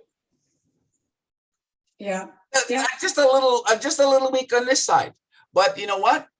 That's why we're advancing the Oasis incrementally. So our budget each year is about 300,000, and we've been building it. So that's why even the TCP, we put $2.5 million into advancing the TCP before grants came. Right. We can't put all of our eggs in one basket. So we advance incrementally. So for example, this next spring, we're putting in hybrid aquaponics and aquaculture. Why? Because in 2024 will be the first year where there's no salmon in the Fraser River. Do you know what I'm going to be eating at Kanaka Bar? Salmon. Yep. So while the whole world's going, oh my God, we didn't see that coming. Yes, you did. You just chose not to do anything about it. So we've actually hired a firm to do an aquaculture aquaponics feasibility report. What are the requirements of it? What are the species and the challenges? What vegetation can mix with it? Not because I need it, because I'm going to put it on my website and share it with the world. So while everybody's bitching about no fish in the Fraser River, I'm going to go say, how's your fish? Sucks to be you. If you want what I have, go on the internet and right click and steal. Patrick, you should look at a company called Pontus Lentils. They're doing something very similar in Vancouver. I'll send you a bunch of links. Yeah, and this I is can send important. you- Why? Because this is what I'm doing, applying Yeah. my lens and credibility to the next system. Now, let's Yep. say Trish then knows what SEA is, right? You know what SEA is? CEA? No. It's called Controlled Environment Agriculture. So we're actually repurposing shipping containers to grow fruits and vegetables year round, where inside the shipping container, I control heat, light, moisture, and I think there's one more thing. As a result, it doesn't matter how hot it is outside or how Yep. cold it is. And a guy from Malaysia just got recognized on CBC because he's using SEA on top of the buildings and supplying the entire city of Kuala Lumpur. So what they did was they completely broke import on Australia and New Zealand, and now they're mad. Yep. We had this incredible market called Kuala Lumpur, and some guy decided to start putting shipping containers on roofs. So, I'll send you a bunch of stuff. There's a company in Calgary called True Leaf. They're beyond that. You should see what they're doing. They're supplying all of Calgary with all of the leafy greens already, vertical Oh, for farming. God's sakes. And There's- meanwhile, I'm still relying on field crops in fucking the lower mainland who all dried up because of this year's heat dome. No, these guys are actually putting these units in Indigenous communities all over Alberta already. Like there's some really interesting And stuff. that's and it's freaking all- embarrassing because I've started from scratch. Why? Because I couldn't find it. I am not. Actually, you know what? So Patrick, this is the value of why we need to be SAIT. working. Why? Because it be- when we look at the stuff, you need to have a place that is professional and objective, that is outside of indigenous and or political interference. If you Correct. want to know about food self-sufficiency, go here. Because if you go on the provincial side or the federal side, they're going to bullshit you. If Well, you go here's on to the thing AFN is- and Union to BC Indian Chief sites, they're going to bullshit you. Well, so Patrick, I said to Dawn, and this is actually part of the secret sauce of the polytechnics, right? Because they work with everybody. They work with we worked with 600 companies in the last 3 years, developing technology, we built 450 prototypes at Sait in the last 2.5 years. And so what do you want to know? What are you looking at? What's your idea? Because chances are somebody's already got it commercialized. And if not, they're damn close. And, people are talking about hydrogen. Do you want to know how many hydrogen projects we're doing right now? Lots. I mean, Yeah. I have 87 active projects going on right now today. And it's everything in construction, in energy, in water, in environment, in ag tech. I mean, we've got digital tech. All I have to do is know what your problem is and know what you're trying to achieve, and we'll probably be able to connect you with something that's going. Yeah, and what happens is, and the thing is, the hard part is called due diligence to make sure. Yeah. So I warned Don right at the get-go, and he reached out to me. He said, I'm not interested in snake oil salesmen. I'm a Nope. fucking gatekeeper to my community. And by working with SAT, there's a certain element of credibility. I'm all for Yeah. giving people the first chance. Yeah. You need to understand it. I'll do that. But there are certain levels of competency that must be met. Of Now, for course. example, do we do business with people who are generating 30% return on profit, or would I do business with people at 18%? And they'll never tell me the profit markup, right? So Don's saying, Chief, maybe we can get AAC up in the Lytton area if everybody takes a haircut. I think I've taken enough, Don. Yeah. Okay. So you'll see here, it's now 11:24. I've sent Yeah. over a series of emails. So just Yeah. in response, because you have been creeping my website, because on slide number 12 of my most recent one, I say, is there a secret sauce? So the thing is, I am influenced by the things I see. My ability to communicate to you today and see the future was because I read not one, but 4 used encyclopedias as a kid. When I isolated, I turned to education and knowledge. Okay. I was able to see the future. Hydropower has existed for almost 4,000 years, just didn't exist necessarily in BC. So was solar, developed as a concept in the 1800s and refined into solar by Einstein in the 1930s. If you can put fucking men on the moon with solar in 1967, you can power a goddamn community building. Oh, easily. So when you look at that, so hydro, wind, solar, biomass, geothermal, there are three other sources. One I'm kind of opposed to, which is big, but the other one is not applicable. I don't think I have to worry about tidal and wave because I'm kind of interior. So when you look at it, so as a community, we said we don't need to look at biomass and geothermal because we have an oversupply of wind, sun, and water. So why would I sit down here and use geothermal or biomass? Yep. Yep. So, but you know what? No matter where Indigenous communities are and municipalities are, they were located there for a reason. And as long as they have the capacity to think, do I stay connected to Alberta Power or BC Hydro, or do I disconnect? And right now, the most recent article, apparently in Northern Ontario, a lot of the homeowners are saying, you know what, we're never going to bother connecting in the first place. There's something wrong in Northern Ontario on the energy market. Well, the thing about it is you're going to see everybody going to microgrids. You're going to see pockets of areas going, we're going to go to microgrids. We're going to have our own power system. Oh yeah, and I mean, that's coming so fast. Yeah, and when I'm meeting with BC Hydro, I was supposed to at the end of the month. And why? Because I have a creek that can generate 2 megawatts of electricity, but BC Hydro doesn't want it.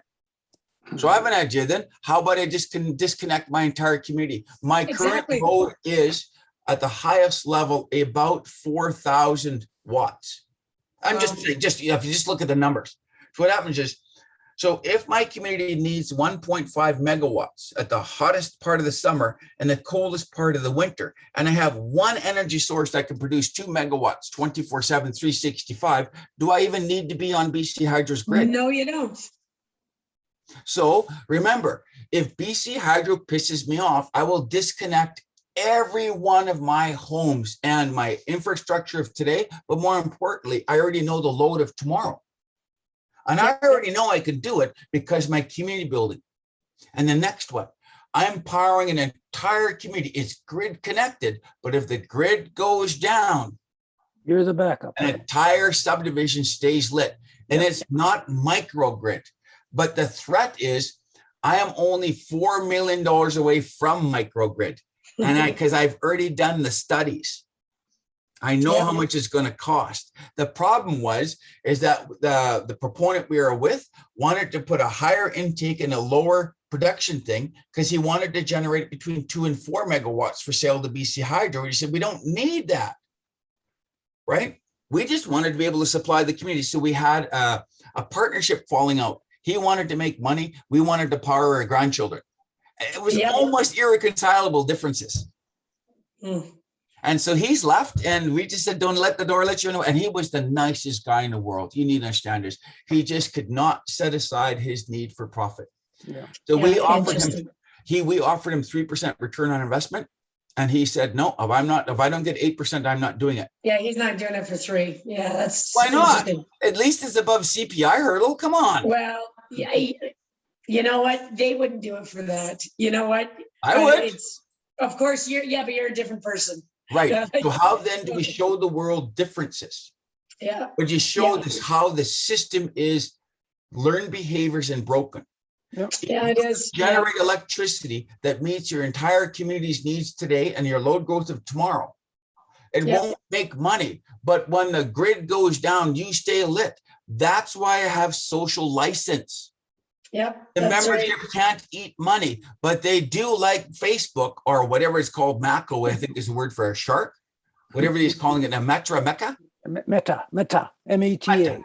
Right? Yeah, Meta was the one I had a bad feeling over as a child. There was something called Meta, right? So what happens is maybe it's just my experience with Metamucil. I don't know. There you go. So Patrick, I got to run because I got a 12:30. This has been amazing. I'm going to look at all the stuff that you sent me. So, and if I don't hear back, I'll understand. No, you'll hear back from me. So you'll definitely hear back from me. I am in Vernon next Saturday, so a week tomorrow, and I'm in BC the whole entire week after that. So you and I are gonna need to connect. Let's connect. Yeah, absolutely. And so what happens is, and all I've ever done with people is everything you need to know about me, I'm actually, as much as I'm a loose cannon, I'm the most predictable. If you take the time to do my stuff, you know precisely how I think and what I'll do. Yeah, Because no, this is what my I'd wife like to said, take, is I am the most predictable person because Yeah. I've been consistent since 8 years. perfect. So So I'm gonna that take the actually- time yeah. to read, I'm gonna take the time to read all that. Dawn, I'll follow up with both you Yep. and Patrick. Yep. And let's try and see if we can get together in person in about a week. Perfect. Week and a bit, because I'll be out in BC for that entire week. I'll be winterizing, I'll be winterizing an RV. Yeah. Okay, perfect. Okay. Patrick, I'll talk to you at 8:30 tonight. I That's guess so. amazing. I guess so, Don, if you really need me. I just figured after 2 hours, you've had enough today. And I think we had a call this morning at 8. No. Thank you so that's much, okay. Trish. That's good. Thanks, Okay, Don. you guys. Trish, we'll talk soon. Thanks. Okay. Yeah, sounds Okay. good. Thanks, Don. Okay. Bye-bye.